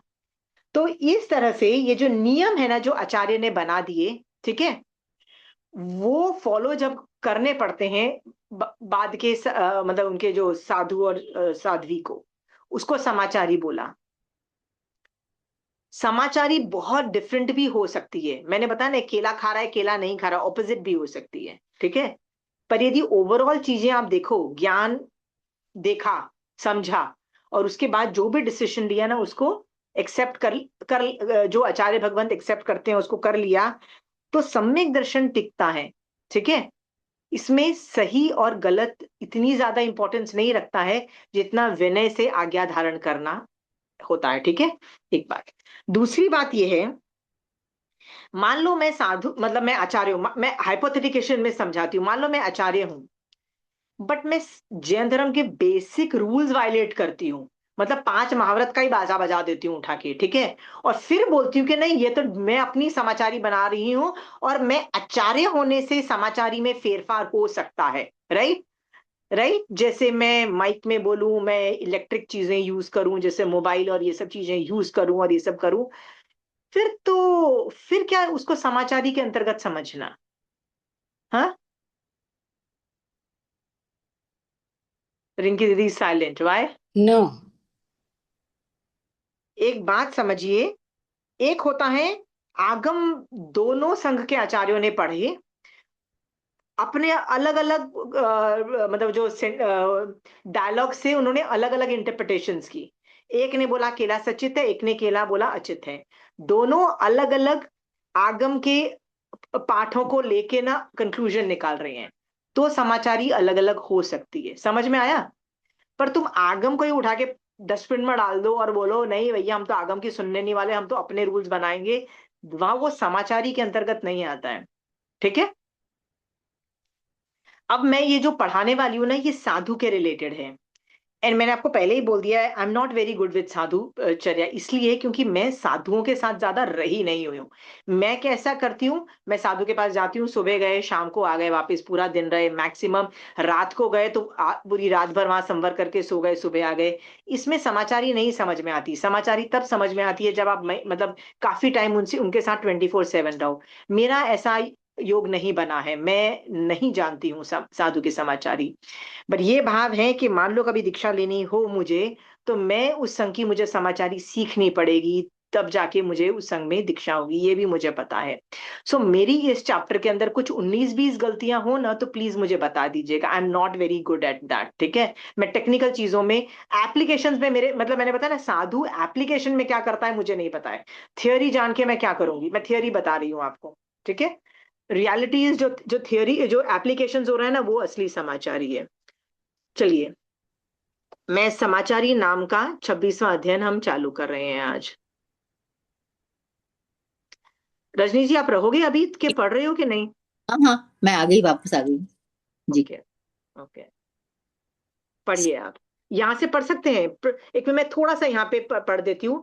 प्रस्तुत अध्ययन में श्रवण के दिन और रात के 8 प्रहर की सम्यक चर्चा का वर्णन है। ध्यान, स्वाध्याय, भिक्षाचरी, भोजन, प्रतिलेखना आदि कब, कैसे, किस विधि से करना, इसका संगोपांग निरूपण इस अध्ययन में है। आचार में सम्यक विवेक, ये जो आचरण के जो हम आचरण कर रहे हैं, मतलब ये जो एक्टिविटीज कर रहे हैं, राइट, इसके अंदर सम्यक विवेक भी होना चाहिए। विवेक का मतलब होता है भेद विज्ञान, करूं नहीं करूं, होन करना चाहिए कि नहीं करना चाहिए, ये सब इसके अंदर बताया गया है, ठीक है। Let's start. सभी दुखों से छुड़ाने वाली समाचारी कहूंगा, जिसका सेवन करके अनेक निर्ग्रंथ मुनि संसार सागर को तिर गए हैं। इसी प्रकार इसका सेवन करके अनेक निर्ग्रंथ मुनि वर्तमान काल में संसार सागर से पार हो रहे हैं और आगामी काल में भी पार होंगे। वाओ, मैं यानी यहाँ पे लिखा है look at the guarantee, right, जो महावीर स्वामी भगवान दे रहे हैं, राइट, कि मैं समाचारी उसके बारे में बताऊंगा, जिसको पालने से कितने लोग संसार सागर से निकल गए, तिर गए, ठीक है, और कितने लोग इसका सेवन करने से, राइट, संसार में नहीं रहे और मुक्त हो गए, राइट।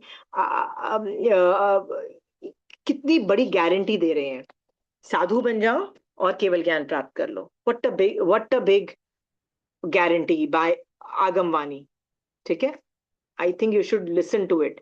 आपके मन में भी यदि साधु बनने के भाव आते हैं, बहुत अच्छी बात है, नहीं आते हैं तो 3 मनोरथ के अंतर्गत चिंतन करना है।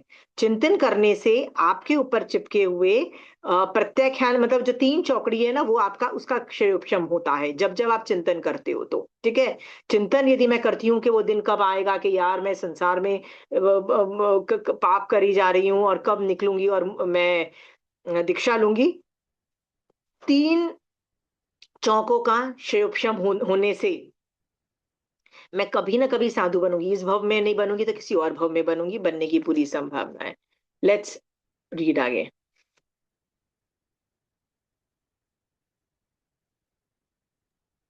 अब 10 समाचारी के नाम कहे जाते हैं, यथा पहली आवश्यकी नाम वाली और दूसरी निषेधिकी, तीसरी आपृच्छना और चौथी प्रतिपृच्छना है। पांचवी छंदना नाम की और छठी इच्छाकार और सातवीं मिथ्याकार और आठवीं तथाकार है। नववीं अभ्युत्थान और 10वीं उपसंपदा है। यह साधुओं की 10 प्रकार की समाचारी तीर्थंकर भगवान ने फरमाई है। ओके, अभी इसके अंदर ये विवेचन के अंदर लिखा है कि अणुयोग द्वार सूत्र के अंदर समाचारी जो है ना वो सीक्वेंस में बोली गई है, पर यहाँ पे जो 10 समाचारी के जो नाम है ना वो सीक्वेंस में नहीं है। कोई आगे है, कोई पीछे है, कोई बीच में है, कोई बीच में है। सो वो सीक्वेंस में नहीं है, उसको बोलते हैं अन्नानुपूर्वी। मतलब पीछे से नहीं है, आगे से नहीं है, रैंडम है, बीच बीच में से लिए गए हैं। ठीक है। हाँ, पूर्वानुपूर्वी का क्रम तो पूर्वानुपूर्वी मतलब सीक्वेंस में यदि क्रम देखना है तो अणुयोग द्वार सूत्र में देख लीजिए। ठीक है। सो इसकी सीक्वेंस की इतनी इंपॉर्टेंस नहीं थी तो मैंने अणुयोग द्वार सूत्र में इन्वेस्टिगेशन नहीं किया। तो अभी जो भी नाम लिए हैं उसको समझाया जा रहा है नेक्स्ट लाइन में। एक, बाहर जाने में आवश्यकी समाचारी करे, अर्थात आवश्यक कार्य के लिए अपने स्थान से बाहर जाते समय साधु को अवश्य कहना चाहिए, अर्थात मैं आवश्यक कार्य के लिए जाता हूँ। तो दूसरा, देखिए, साधु जब अपने यहाँ से बाहर जाता है तो वो ये वाला वर्ड्स बोलता है। आप भी ये वाले वर्ड्स बोलते हो जब समायिक करते हो, क्योंकि समायिक में आप 48 मिनट्स के लिए साधुपना टाइप पालते हो ना, तो आप भी ये वर्ड्स बोलते हो। कभी याद है कब बोलते हो ये वाले बार वर्ड्स? पता है आप में से किसी को कि आप लोग भी ये वर्ड्स बोलते हो? जब अवश्य। लघु नीति और के लिए जाना पड़े। Exactly exactly. जब आपको समायिक में ना जनरली हम लोगों को मूवमेंट अलाउड नहीं है। What is the meaning of movement? समायिक में ना, साधु भी समायिक में होता है, पर साधु तो चलता है, फिरता है, अपना खाना लेने जाता है, अपना सोता है, सब कुछ करता है। पर हम तो 48 मिनट्स के लिए कर रहे हैं तो हमको ये सब अलाउड नहीं है ना। घूमना फिरना अलाउड नहीं है, एक जगह पे टिके रहना पड़ता है हम लोगों को। ठीक है। बट हमको यदि बाथरूम जाना पड़ता है तो हमको समायिक के आसन से उठ के जब जाना होता है ना तो हम ये वर्ड्स बोलते हैं। उसमें आप क्या बोल रहे हो? मैं आवश्यक, आवश्यक ही आवश्यक मतलब का मतलब होता है मैं आवश्यक क्रिया के लिए बाहर जा रहा हूं। It is necessary, that's why I am going out. ये एक अ, ये पहली हुई। ठीक है, पहली दो समाचारी हुई। नेक्स्ट। तो स्थान में नैषधिकी समाचारी करे, अर्थात बाहर से लौटकर अपने स्थान में प्रवेश करते समय साधु को निस्सिया कहना चाहिए, अब मैं बाहर के कार्यों से निवृत्त हो गया हूँ। ये भी आप देखिए, हम लोग करते हैं जब हम लोग वापस समायिक से अपना जो लघुनीति ये का काम करके जब हम वापस आते हैं, तो हम जब खत्म हो जाता है एंड में हम लोग ये वाले वर्ड्स बोलते हैं कि मैं बाहर का काम मेरा खत्म हो गया है, अब मैं फिर से आत्मा में स्थित हो जाता हूं। अब देखो, शरीर पालने के लिए ना आवश्यक क्रिया करनी पड़ती है। शरीर doesn't listen to anything, right? तो आत्मा क्या बोलती है? थोड़ी देर के लिए मैं आवश्यक क्रिया करने के लिए जा रही हूँ। अब वो बोलती है अब मैंने वो बंद कर दिया, अब मैं वापस आत्मा के अंदर आ रही हूँ। ठीक है। तो ये सेकंड आवश्यक समाचारी है। तीन, थर्ड। स्वयं कार्य करने के लिए अप्रच्छना समाचारी करनी चाहिए, अर्थात किसी भी कार्य में प्रवृत्ति करने से पहले गुरु से पूछना चाहिए कि क्या मैं यह कार्य करूं, इत्यादि। ओके। ना ये जो है ना ये सिर्फ साधु के साथ होता है कि आप ये समाचारी में पूछते हो कि क्या मैं ये करूं। ठीक है। हमेशा ध्यान रखो, आज्ञा में ही धर्म है। आणाय धम्मो ये वर्ड बहुत बड़ी चीज होती है। ठीक है। आज्ञा में सामने वाला गलत भी बोल दे, गलत गुरु गलत बोल चला जाए, ठीक है, फर्क नहीं पड़ता है। गुरु गलत होता है तो शिष्य की निर्जरा फिर भी चालू रहती है। मैं आपको एक एग्जांपल देती हूँ। किसने दीक्षा ली थी और कोषावेश्या के साथ वो महल में जाके उसने वो स्थूली भद्र। हाँ, स्थूलीभद्र, राइट। तो स्थूलीभद्र की में क्या हुआ था कि गुरु को समझ में आ गया था कि ये ब्रह्मचर्य में बहुत स्ट्रांग है। ठीक है। तो जानबूझ के उसको कहाँ पे भेजा? खुद की ही पहले उसके साथ उसका अफेयर था ना, कोषाविषया, किसी और के घर वहां भेज सकता था। जानबूझ के अपने ब्रह्मचर्य की स्ट्रेंथ के लिए उसके गुरु को बहुत कॉन्फिडेंस था अपने शिष्य में कि ये मेरा शिष्य बहुत परफेक्ट साधना वाला है। जानबूझ के वहां भेजा। आपको पता है ये रूल्स ब्रेक करना है, ये रूल्स ब्रेक करना है। ऐसे ऐसी जगह पे चमासा करने की आज्ञा नहीं है, आपको पता है ना, राइट? बट गुरु ने बोला तहत्ती की, 4 महीने इतने वंडरफुल बिताए, आत्मरमण में रहे। कहते हैं ना उन्होंने कितने पीढ़ियां उनको याद रखा जाएगा, आई थिंक 76 ऐसे कुछ, 75 पीढ़ियां ऐसे बोला जाता है रफली। 84 84 84 पीढ़ियों तक उनका नाम रहेगा। आपको पता है तीर्थंकर का नाम कितना ये रहता है? 3 पीढ़ी, पास्ट प्रेजेंट एंड फ्यूचर। आप कितने तीर्थंकरों को जानते हो? पास्ट के 24, प्रेजेंट के 24 और फ्यूचर के 24। तो तीर्थंकर का नाम भी तीन तीन टाइम साइकिल बोलते हैं ना, अवसर्पणी अवसर्पणी काल को आप जानते हो, ठीक है, 3, राइट। और स्थूली भद्र का 84 बोला, ठीक है। 84 अवसर्पणी उपसर्पणी तक नाम याद रखा जाएगा। सोचो कितना जबरदस्त। यहाँ पे आप ध्यान से देखोगे ना, गुरु ने गलत किया ना, राइट। ऐसी जगह पे कहीं भेजते हैं, बताइए, is it right? Can you send such in such a place? It's not allowed. फिर भी गुरु को कॉन्फिडेंस था, गुरु का वो था नहीं ये करेगा, किसी वजह से कुछ मैसेजेस के लिए ये सब किया गया था at that point in time, ठीक है। कहने की बात ये है, गुरु जो भी बोल दे ना, हर चीज में गुरु की आज्ञा लो, ठीक है। I will give you 1 or 2 examples. गुरु कई बार ऐसी चीजें बोल देता है जो आपको नहीं अच्छी लगती। जैसे आपने मांस खमण करना है और 29th व्रत के बाद वो बोले आप तो पारना कर रहे हो, आप 30th व्रत नहीं करोगे, गुस्सा आएगा ना आपको, हाँ, गुरु पे। पर कहते हैं नहीं, गुरु ने बोला है, गुरु आज्ञा इज सिंह। गुरु को गुरु मत समझो, गुरु को भगवान समझोगे ना तिर जाओगे, ठीक है। गुरु ने बोल दिया है। रोज सुबह उठ के ये पूछा जाता है, गुरु मैं क्या करूं? गुरु जो बोल दे। अब आपको तो सिर्फ व्यायाम अच्छा अच्छा लगता है, आपको तो अच्छा लगता नहीं है स्वाध्याय करना। गुरु ने बोल दिया है, स्वाध्याय कर लो, क्या करोगे? गुरु की बात माननी पड़ेगी, ठीक है। इस बात को बताने के लिए समाचारी में बताया जा रहा है कि पहले गुरु से पूछो, right, whatever he says please do. That is third समाचारी। चलिए आप आगे पूछिए। दूसरे मुनियों का कार्य करने के लिए प्रतिप्रेक्षणा समाचारी करनी चाहिए, अर्थात दूसरे मुनि का जो कार्य करने के लिए गुरु ने पहले आज्ञा फरमाई हो, उस कार्य में प्रवृत्ति करते समय गुरु महाराज से फिर पूछना कि हे भगवान, मैं अमुक मुनि का अमुक कार्य करूं। इस प्रकार पूछना प्रतिप्रेक्षणा है। फिर से पूछने का अभिप्राय यह है कि कदाचित वह कार्य किसी दूसरे मुनि ने कर दिया हो, अथवा इस समय गुरु किसी दूसरे कार्य के लिए आज्ञा प्रदान करें। इसलिए प्रतिप्रेक्षणा समाचारी का सेवन करना चाहिए। ओके, तो पहले गुरु ने बोल दिया था कि तुम एक और मतलब जो साधु है उसका काम कर देना, ठीक है। तो जब वो काम सचमुच तुम चालू करो ना, उससे पहले भी वापस एक बार कंफर्म कर लो, गुरु आपने वो बोला था ना कि उस साधु का ये काम करना है, क्या मैं वो काम कर लूं? बिकॉज ऐसा हो सकता है कि गुरु ने किसी और को डेलीगेट कर दिया हो, या वो काम नहीं करना हो, किसी और करना है, तो उसमें प्रतिपुच्छा समाचारी मानी जाती है, ठीक है। ये चौथी नंबर की समाचारी है। नेक्स्ट। 5वें, अशन पान खादिम स्वादिम आदि के लिए दूसरे साधुओं को निमंत्रण देना छंदना समाचारी है। जैसे, यदि आपके उपयोग में आ सके तो मेरे इस आहार में से ग्रहण कीजिए। 1 मिनट 1 मिनट ओके। जब मैं खाना वाना लेने जाती हूँ, तो मैं खाना लेके आ जाती हूँ, तो मैं क्या करती हूँ, जो दूसरे साधुओं को निमंत्रण देती हूँ और क्या बोलती हूँ, आप यदि आपका उपयोग में आ सके इस खाने में से, तो प्लीज आप इसमें से खाना ग्रहण करो। तो बेसिकली आज मैं यदि लेके आई हूँ तो मैं दूसरे साधुओं को इनवाइट करती हूँ, कल दूसरा करता है तो वो दूसरे आके लेते हैं। तो ये 5th नंबर की समाचारी हुई। नंबर 6, स्वयं कार्य करने में अथवा दूसरे से कोई कार्य करवाने में इच्छाकार समाचारी की जाती है। जैसे, हे भगवान, यदि आपकी इच्छा हो तो आप मुझे ज्ञानादि देकर मुझ पर उपकार करें। इस प्रकार पूछना इच्छाकार समाचारी है।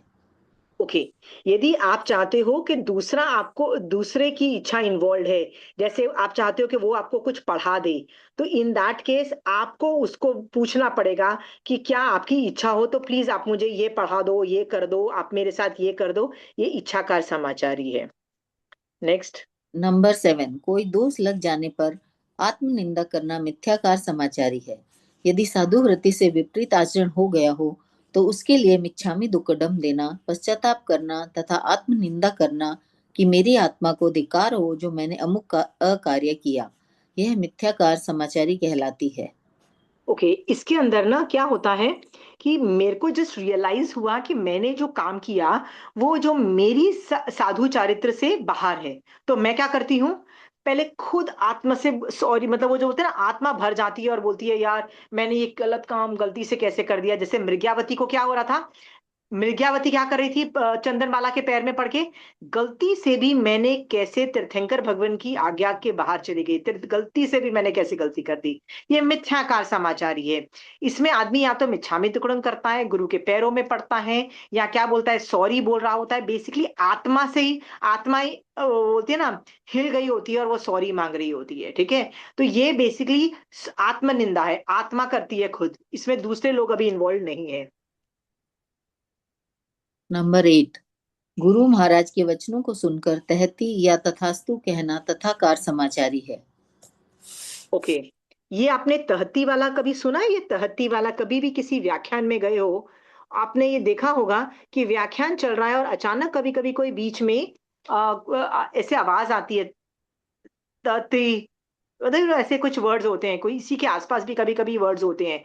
कई बार यदि वो गुजराती में अडेप्टेड हो या पंजाबी में अडेप्टेड हो या कोई अलग रीजनल लैंग्वेज में भी अडेप्टेड हो तो भी चलेगा, पर तहती करके वर्ड आता है। तहती का मतलब होता है ये आप जो बोल रहे हो ना, ये ऐसा ही है, ऐसा ही है, जिसको हम बोलते हैं ना, सेवम भंते, राइट। सो व्याख्यान में भी लोग ऐसे बोलते हैं। ठीक है, महाराज साहब जो बोल रहे हैं ना वो पहली बार आपने नहीं सुना है, आप तो, आप यदि उनके शिष्य हैं, तो आप तो पचासों बार वही चीज सुन रहे हो।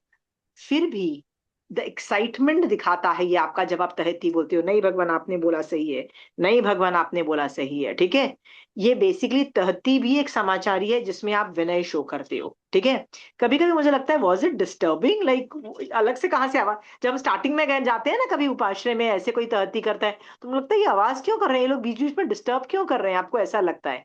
देन यू रियलाइज कि ये तहती समाचारी है। ठीक है, कभी सुना है आप लोगों ने ये सब चीजें करते हुए किसी को? हाँ, ठीक है, चलिए। तो ये 10 तरह की, नहीं नहीं, नहीं, अभी ये 8 समाचारी खत्म हुई। नंबर 9, गुरु पूजा, गुरु महाराज एवं अपने से बड़े साधुओं की विनय भक्ति करना तथा बाल, वृद्ध और ग्लान साधुओं को यथोचित आहार, औषधि आदि लाकर देना गुरु पूजा अभ्युत्थान नाम की समाचारी है। अच्छा, 2 तरह के लोगों की हेल्प भी करनी पड़ती है, जैसे कोई बहुत ओल्ड है या तो कोई बीमार है, इस तरह के साधुओं को आप खाना लाके दो, औषधि लाके देते हो और उनकी सेवा करते हो, तो ये गुरु पूजा नाम की एक समाचारी है जिसके अंदर आप उनकी वयावच करते हो। कई बार मैंने ऐसा सुना था कि होता है ना, ओल्ड साधु जब हो जाते हैं ना बहुत ज्यादा, तो वो एक जगह पे ठाणापति हो जाते हैं, क्योंकि now they can not move.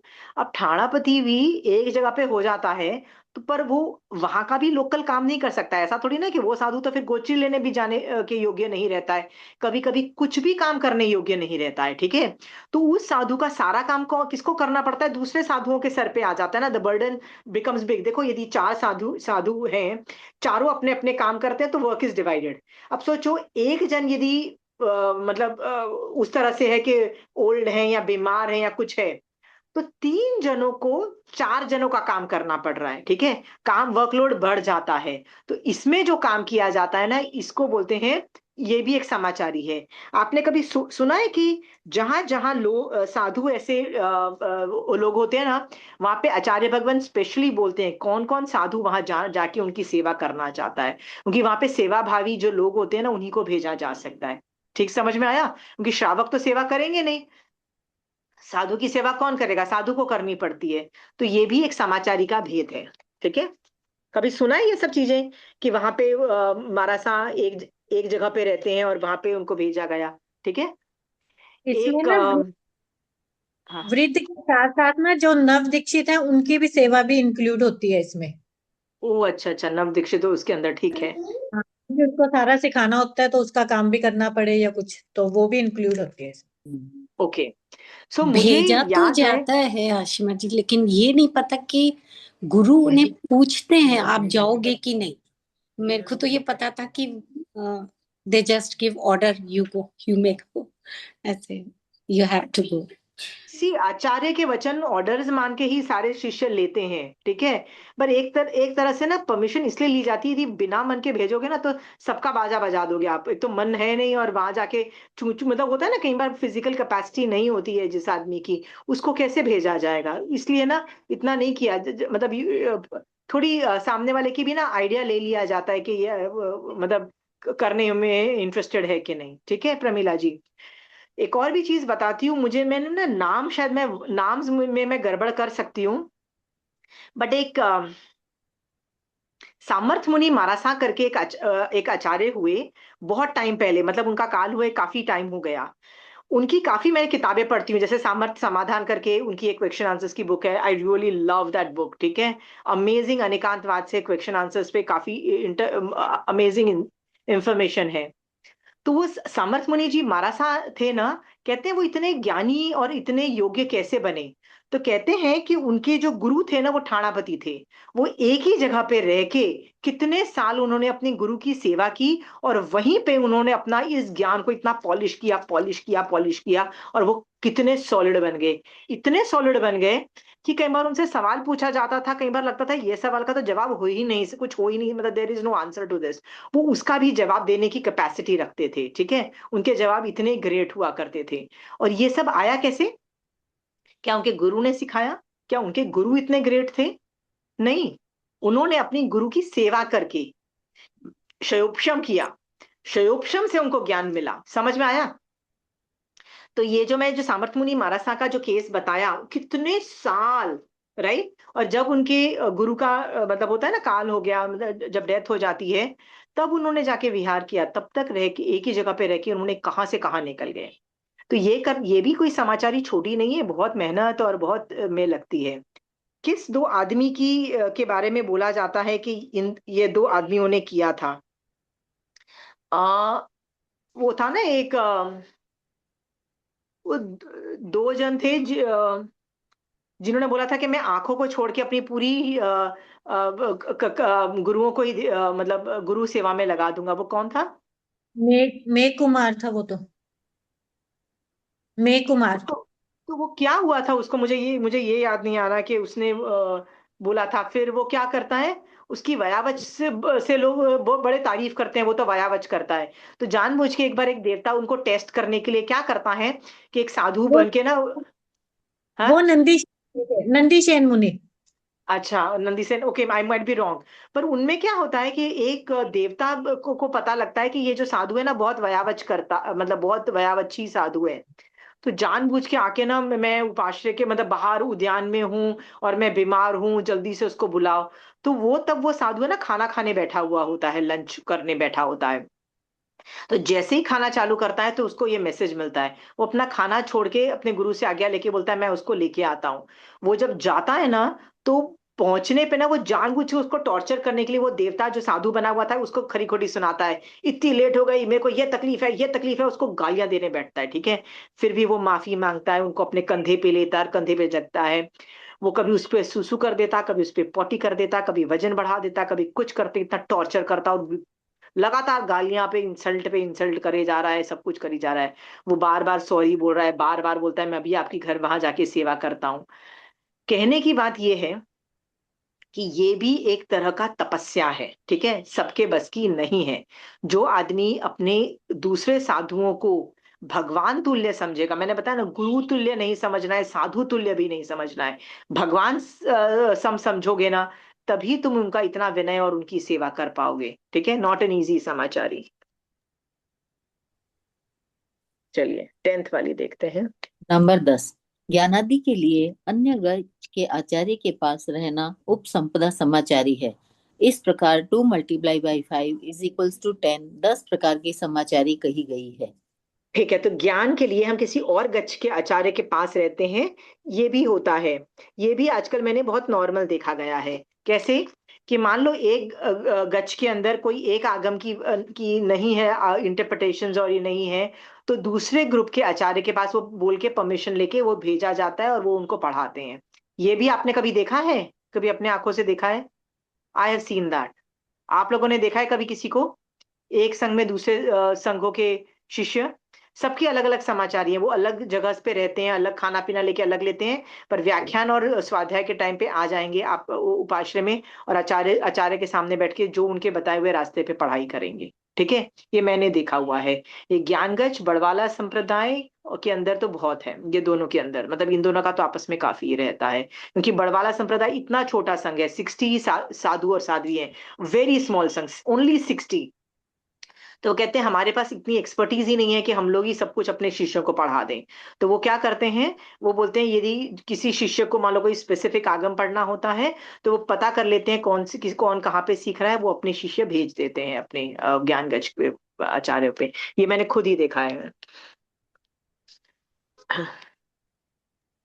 Okay, अभी ये 10 समाचारी हो गई है, तो ये 10 समाचारी खत्म होने के बाद साधु की दिनचर्या बताई जा रही है। ये जो पढ़ाया जा रहा है ना, ये ब्रॉड एंगल बताया जा रहा है, ब्रॉड मतलब रफ अराउंड एस्टिमेशन। ठीक है, चलिए पढ़िए इसमें इसको। आदित्य सूर्य के उदय होने पर प्रथम पहर के चौथे भाग में भंड उपकरण की प्रतिलेखना करे, उसके बाद गुरु महाराज को वंदना करके हाथ जोड़कर पूछे कि हे भगवान, इस समय मुझे क्या करना चाहिए? स्वाध्याय और वैयाव्रत, इन दोनों में से किस कार्य में आप मुझे नियुक्त करना चाहते हैं? आपकी इच्छा अनुसार आज्ञा दीजिए। ठीक है, अब देखिए ना, मैं ना इस ये जो पहले कॉन्सेप्ट बता देती हूँ, फिर मैं आपको ये लाइंस आपको बहुत इजीली बैठ जाएंगी आपके दिमाग में।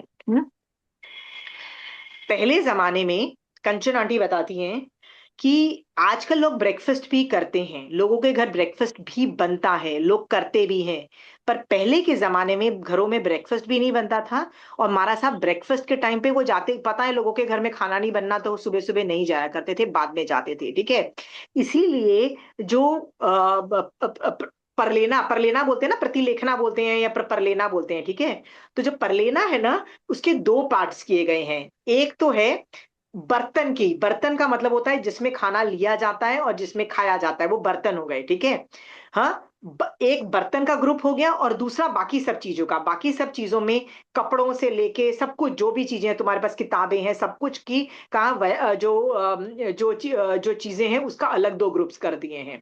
ठीक है, ये ग्रुप्स इसीलिए किए गए हैं, मैं आपको इसका लॉजिक, मैं इस जो प्रतिलेखना का पूरा कॉन्सेप्ट बता देती हूँ, सो दैट आपके दिमाग में जब आगे पढ़ोगे ना तो खट से बैठ जाएगा। ठीक है, दो ग्रुप्स इसीलिए किए गए हैं कि सुबह उठ के तो दोनों की प्रतिलेखना करनी है, पर एक साथ करने की जरूरत नहीं है। क्यों नहीं करने की जरूरत है? सारी चीजों की कर लो, पर बर्तनों की नहीं भी करोगे तो बर्तन की कब करनी है? गोचरी लेके जाने से पहले कभी भी कर लो, मतलब करोगे पहले ही प्रहर में करोगे, सब कुछ पहले प्रहर में ही करना है। ठीक है, but that doesn't become a priority, बर्तन डजंट बिकम अ प्रायोरिटी। बर्तन कब चाहिए? जब गोच लेना जाना होता है। तो कंचन आंटी कहती है आजकल के जमाने में ना लोग सुबह सुबह ही गोचरी के लिए निकल जाते हैं, पानी के लिए या कुछ के लिए निकलना पड़ता है। ठीक है, तो इन दैट केस आपको सुबह सुबह ही आपको बर्तन की भी प्रतिलेखना करनी पड़ेगी। ये समझ में आ गया?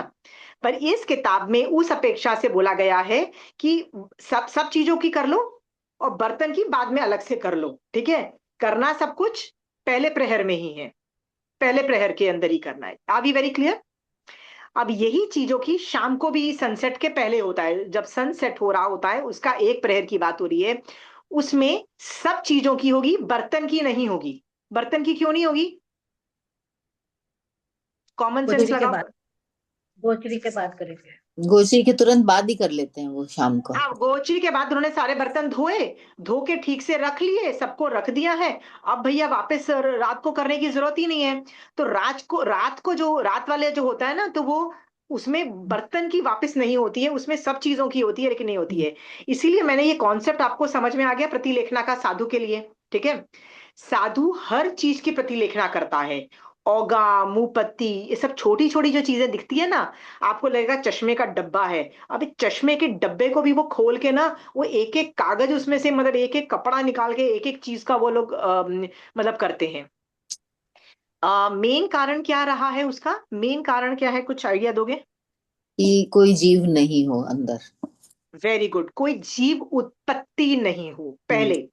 और उत्पत्ति गलती से हो जा होता है ना, कई बार हो गई हो, तो उसको ना वो जानबूझ के अपने शरीर पे लेके अच्छे से करके उसको अच्छे से वो मतलब वो ऐसे हैंडल करते हैं कि वो मर नहीं जाए, मतलब कहीं जहां पे उसको पलटना होता है वो करते हैं।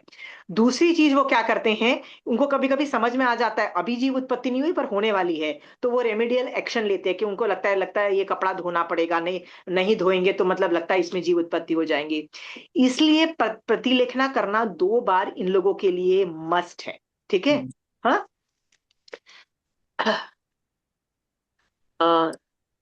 अपनी पहनी हुई मुपत्ति की भी, हाँ, जो मुपत्ति पहन रखी होती है ना उसकी भी करते हैं खोल के, दूसरी पहन लेते हैं और उसको उसकी करते हैं। हाँ, हाँ, हाँ, सबकी दोन में 2 बार। अभी हम्म। मैं उस पे भी आऊंगी, I will come to that. मैंने ना प्रतिलेखना का साधु का कॉन्सेप्ट इसलिए बताया क्योंकि हम कई बार बैठे होते हैं ना, वो प्रतिलेखना करते हैं पर हमको हम्म। समझ में नहीं आता, पर उनके दिमाग में 2 अलग अलग चीजें हैं। सब हम्म। चीजें अलग हैं, और भंडोपकरण का अलग इंस्ट्रक्शन, दोनों के अलग अलग इंस्ट्रक्शन दिए गए हैं। तो मैंने डिवीजन करके बता दिया कि शाम की उन बर्तनों की नहीं होती, वो गोचरी के बाद ही हो जाती है, उनकी लास्ट गोचरी के बाद वो कर लेते हैं। अब मैं ना प्रतिलेखना के बारे में ना कुछ बोल रही हूँ, एक्स्ट्रा बोल रही हूँ, then I come to the main technical topics. ठीक है। साधना में उपयोगी एक उपकरण का भी प्रतिलेखना न करना होता है ना, कई बार हम लोग प्रतिलेखना नहीं करना या भूल से रह जाए तो उपवास आदि का प्रायश्चित आता है। मतलब यदि आप साधु हो और आप गलती से नहीं करो पर लेना, राइट, एक भी का, तो आपको उपवास आदि का प्रायश्चित आता है। सेम वे फॉर श्रावक ऑल्सो, यदि आप पौषध कर रहे हो, राइट, तो आपको सारे रूल्स अप्लाई होंगे ना, वो साधु के सारे रूल्स अप्लाई होने लग गए आपके ऊपर। ठीक है। सो पौषध, सो यदि श्रावक ऑल्सो इन पौषध, if it's not done, right, तो आपको भी समायक आदि प्रायश्चित आता है, मतलब आपको प्रायश्चित दिया जाएगा कि आपने अपना जो पात्रे को ठीक से हैंडल नहीं किया। ठीक है। मुपत्ति पूजनी की प्रतिलेखना प्रतिदिन करनी चाहिए। तो यहां पे आप ये समझो कि साधु की बात हो रही है, समाचारी इज ऑलवेज साधु, नेवर श्रावक। बट श्रावक पौषध करता है तो क्या बन जाता है 24 घंटे के लिए, साधु की साधु। चर्या करता है, तो उसको ये समाचारी के काफी रूल्स इंटीग्रेट करने पड़ेंगे अपने अपने सिस्टम के अंदर। समझ में आया? जैसे उच्चार पाषण भूमि का साफ करना पड़ेगा उसको, खाने पीने का, ये बर्तनों का, ये परलेने का, प्रतिक्रमण का, ये सारी चीजें उसको करनी पड़ेगी। ठीक है। इवन दो मैं श्रावक के लिए नहीं समझा रही हूँ डिटेल में, बट बीच बीच में ये बोलती रहूंगी श्रावक का। और नहीं करे तो प्रायश्चित आता है। आप में से कितने लोग पौषध करते हो? रजनी जी मुझे पता है आप भी करते हो, रिंकी दीदी आप भी करते हो। ठीक है। बाकी सब लोग भी करो। तो आपको ये प्रतिलेखना का याद रखना, दिन में 2 बार 24 घंटे में करना ही पड़ेगा। ठीक है। सुबह और शाम, सब चीजों का, और जो बर्तन खाने के यूज करोगे वो भी, उसका भी आपको करना पड़ेगा। ठीक है। चलिए, नाउ ये मैंने इसलिए ब्रॉड एंगल समझा दिया। अब लेट्स गो टू पार्ट। वो बोल वही। रहा है, नहीं नहीं, मैंने ये भी तक समझाया नहीं, ये अभी तक मैंने टाइम नहीं समझाया, मैंने तो इसे प्रतिलेखना का बता दिया कि भंडोपकरण अलग चीज है और सब चीजें अलग है। देखो, सूर्य के उदय होने पर प्रथम प्रहर में, प्रथम प्रहर का मतलब होता है, प्रहर आप सबको पता है क्या होता है? आपने करवाया था। डे टाइम जो होता है ना, डे टाइम, उसको 4 से डिवाइड कर दो, मतलब 4 भाग कर दो डे टाइम के। ठीक है। वैसे ही रात के भी 4 भाग कर दो। ठीक है। ये रोज चेंज होगा, रोज चेंज 19-20 होता है, पर आप एक महीने में भी बहुत बड़ा डिफरेंस आ जाता है। इसीलिए जो 4 भाग करोगे तो एक भाग को मतलब पर्शी बोलते हैं ऐसे, मतलब ये टेक्निकल भाषा है, राइट। हाँ।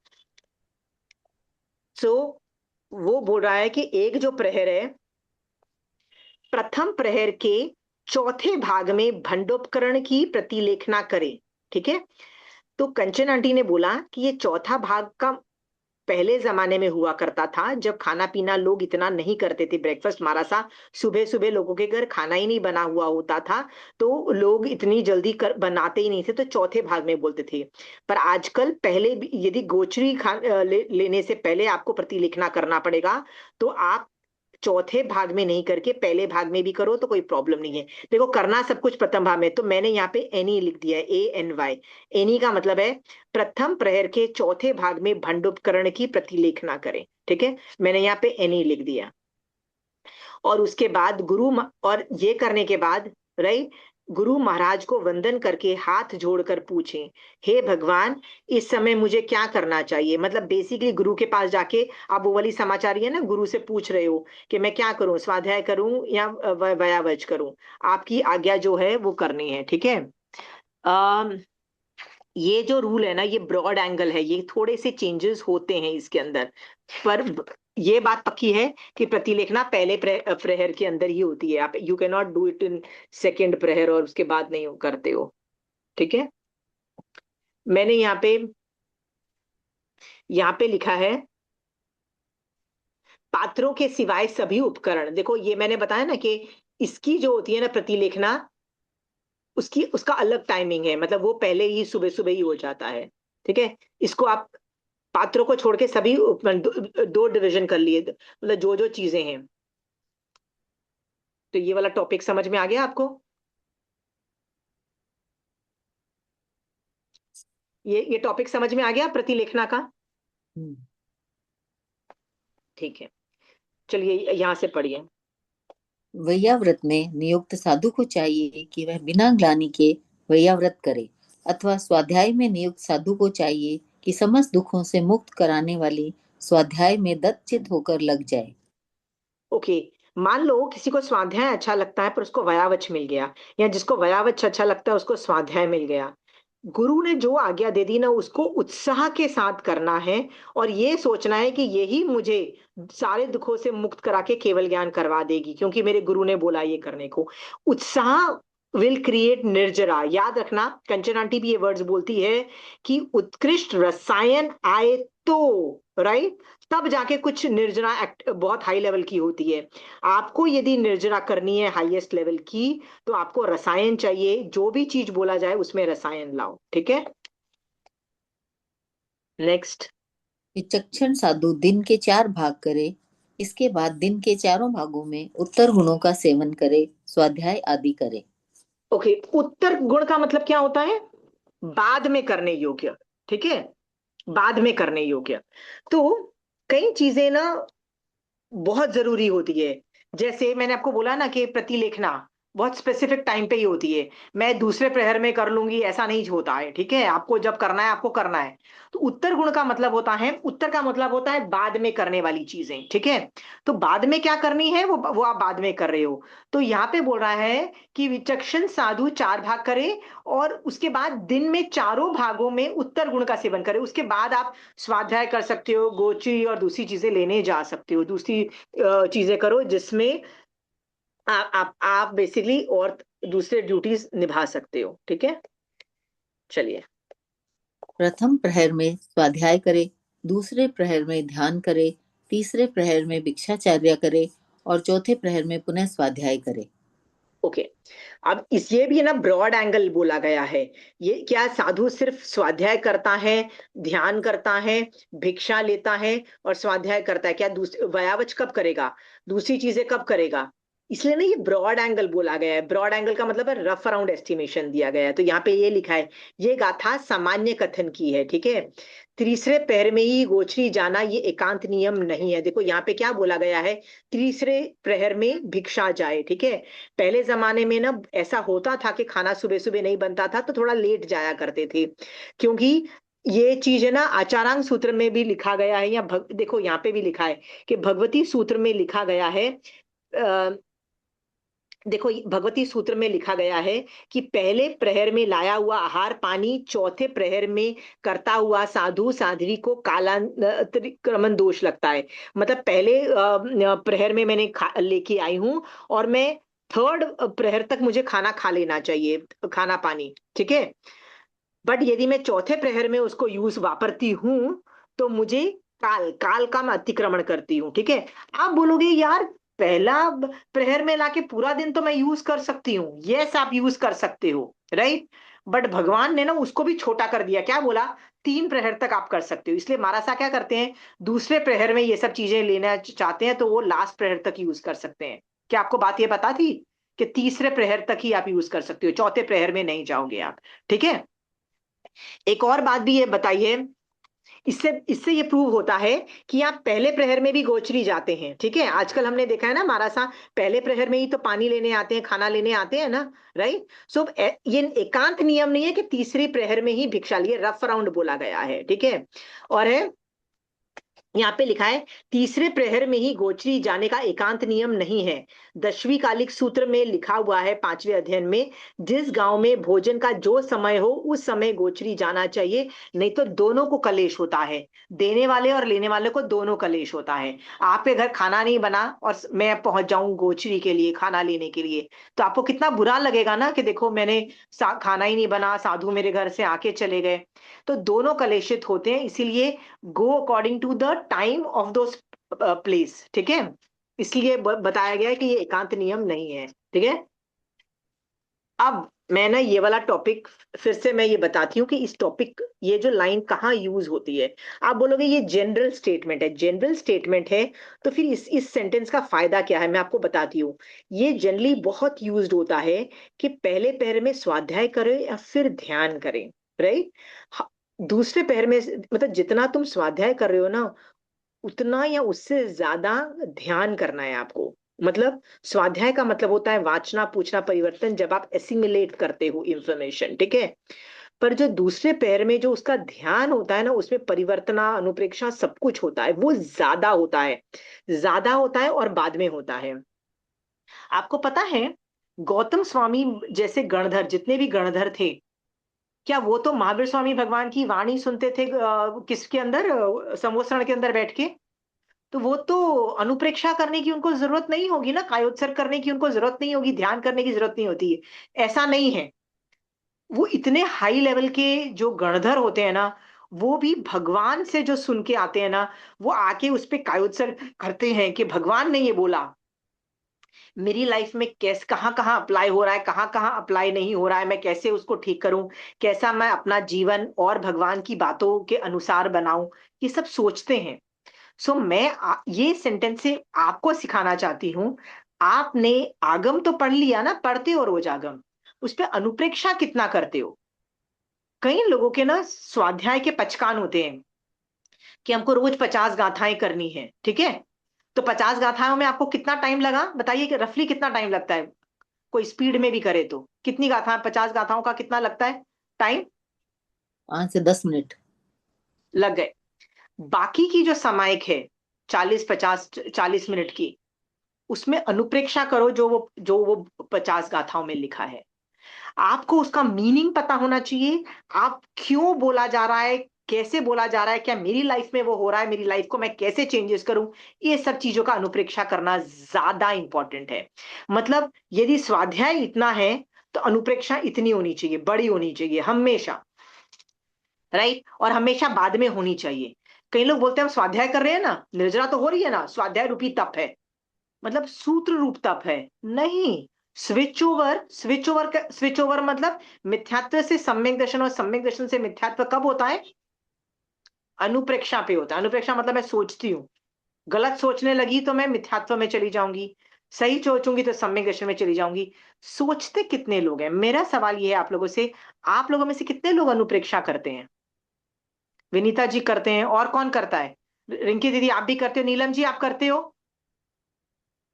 हाँ, अनुप्रेक्षा बढ़ाओ, जितना स्वाध्याय नहीं उससे कहीं गुना ज्यादा अनुप्रेक्षा करो। ठीक है, कुछ नहीं तो नवकार मंत्र पे, मान लो आपके पीरियड्स हैं, होता है ना कहीं, बस काल नहीं है, तो कई ऐसे पाठ हैं जो जिसमें टाइम का कोई बैरियर नहीं है। जैसे मांगलिक है, उसमें कोई टाइम का बैरियर ही नहीं है। ठीक है, आप कोई भी टाइम पे कभी भी कैसे भी कहीं भी कर सकते हो।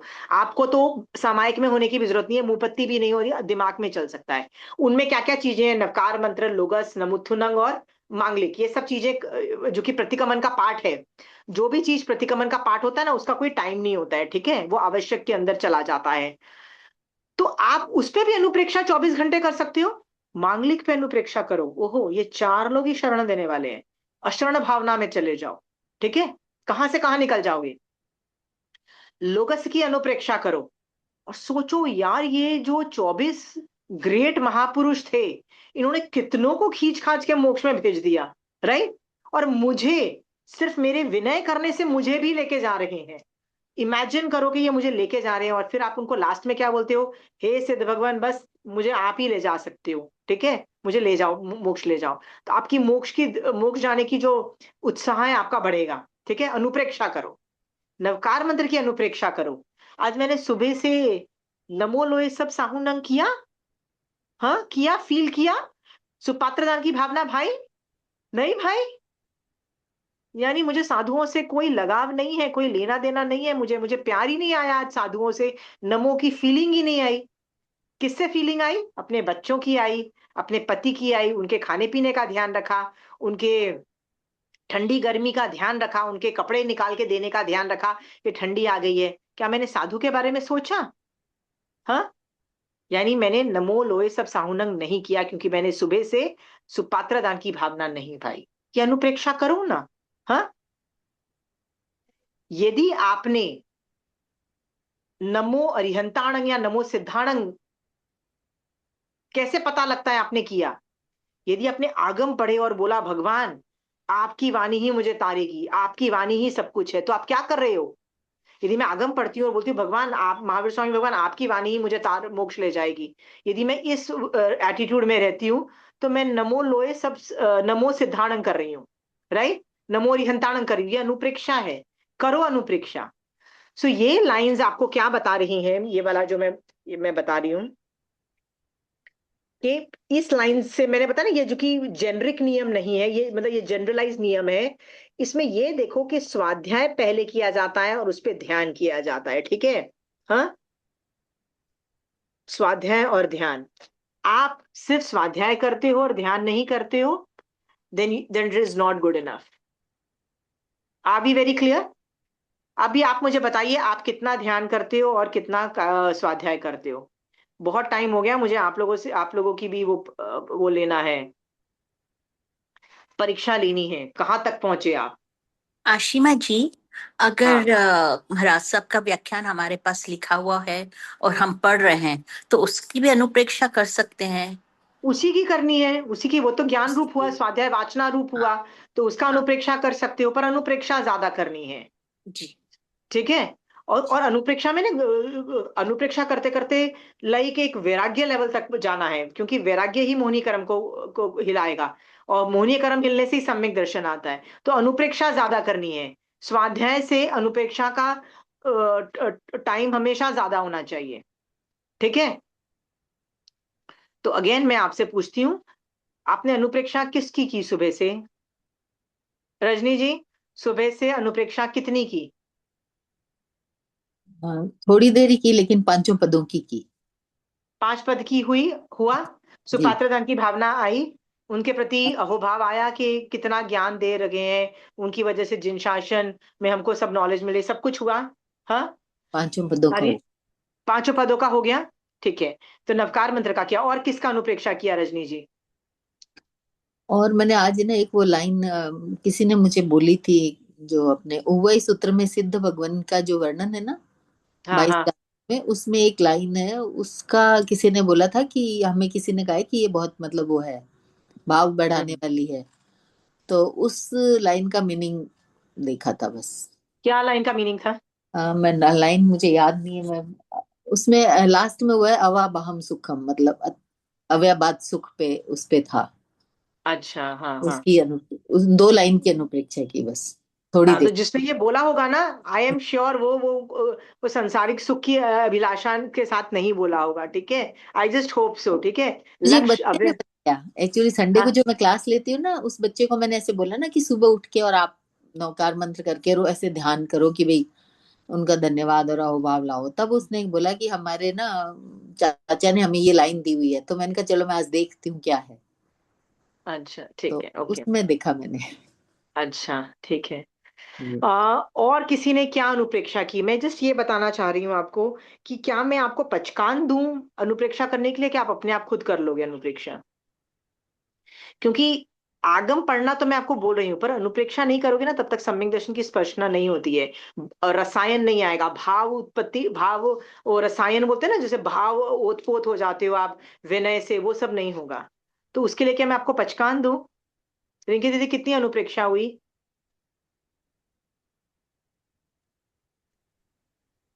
ध्यान का ना 10वां चैप्टर याद करने की कोशिश कर रही थी अभी मैं। तो अभी मैंने कल ही पढ़ा, तो उसमें था ना कि वो कितने काल तक जब पृथ्वी काय में रहता है उत्कृष्ट, चाहे हाँ वो क्या है, पर इतना ध्यान गया ना तो लगा हाय अगर एक बार उसमें चले गए तो कब कैसे निकलेंगे, ये वो तो संभलना है, ऐसे काफी देर चलता रहा। हम्म आपको एक बात बोलूं, महावीर स्वामी भगवान के, हम लोग बोलते हैं ना कि ये कितने 27 भव थे ना, वो जो नायसार से लेके महावीर स्वामी भगवान तक, राइट? ये मुख्य भव बोले जाते हैं, मुख्य भव। और बीच में वो एकेंद्रिय में गए हैं, आपको पता है?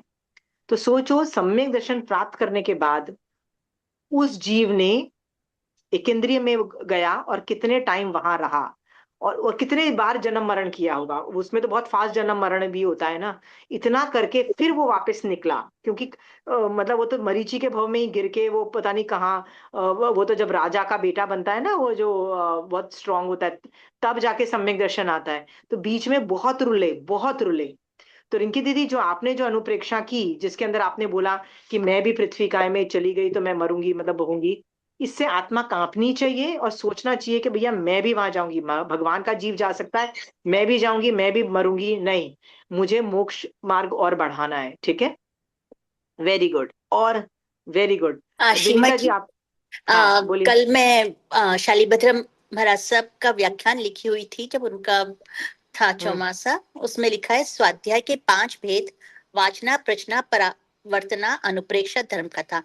अध्ययन व चिंतन स्वाध्याय का अंत स्थल है। अनुप्रेक्षा स्वाध्याय का प्राण है। स्वाध्याय आध्यात्मिक तप है। जानना, मानना एवं आचरण में लाना ही सच्चा स्वाध्याय है, जिससे अनंत भवों के संचित कर्मों की निर्जरा होती है। साधना है तो सम्यक चिंतन आवश्यक है। चिंतन करें, चिंतन करें, चिंतन करें। Very good. सोचो क्यों बोला भगवान ने ये चीजें ना, मेरे में बहुत स्टार्टिंग से थे। जब मैं आगम पढ़ती थी ना, तो मैं भगवान को ऐसे बोलती थी, भगवान आप बोलना क्या चाहते हो? नहीं भगवान, ये तो आप थियरी में बोल रहे हो, भगवान आप बोलना क्या चाह रहे हो? ये मैसेज किसको दे रहे हो, किसको दे रहे हो, कहाँ दे रहे हो? मैं करूं क्या, मैं इस ज्ञान का करूं क्या, मतलब मेरी लाइफ में कहाँ यूज करूं? तो ये सब अनुप्रेक्षा के अंतर्गत ही आता है। और ये ना तब बहुत आसानी से हो जाता है जब आप महावीर स्वामी भगवान को अपना दोस्त बना लो। ये सोचो कि सामने एक टीचर बैठा है, भगवान टीचर के रूप में बैठे हैं, और वो मुझे ये पहला अध्ययन सुना रहे हैं। तो भगवान मैं इसमें कहाँ करूं, इसमें से निकालूं क्या? भगवान और कुछ निकल नहीं रहा है। तो भगवान तुमको हेल्प करेंगे, देखो यहाँ पे भी कुछ लिखा है, इसमें से निकालो, देखो इसमें से तुम अपनी जिंदगी चेंज कर सकते हो। बेसिकली अपनी लाइफ को चेंज हो जाती है जब अनुप्रेक्षा करते हो। जब सिर्फ सूत्र रूप में पढ़ा जाता है ना, राइट, तो उससे सिर्फ ज्ञानावरणी कर्म का क्षय होता है। बट अनुप्रेक्षा से आठों कर्म हिल जाते हैं। आठों कर्म जो गाढ़े बांधे जाते हैं, वो लूज बांधे जाते हैं, वो सारा इफेक्ट आप याद है आपको, वो सब लिखते हैं। तो अनुप्रेक्षा बहुत इंपॉर्टेंट है। तो इस लाइन, ये जो लाइन है ना कि स्वाध्याय के बाद ध्यान करो, इस लाइन में यही मेन चीज है, क्योंकि बाकी चीज तो जेनरिक है, आगे पीछे भी हो सकती है।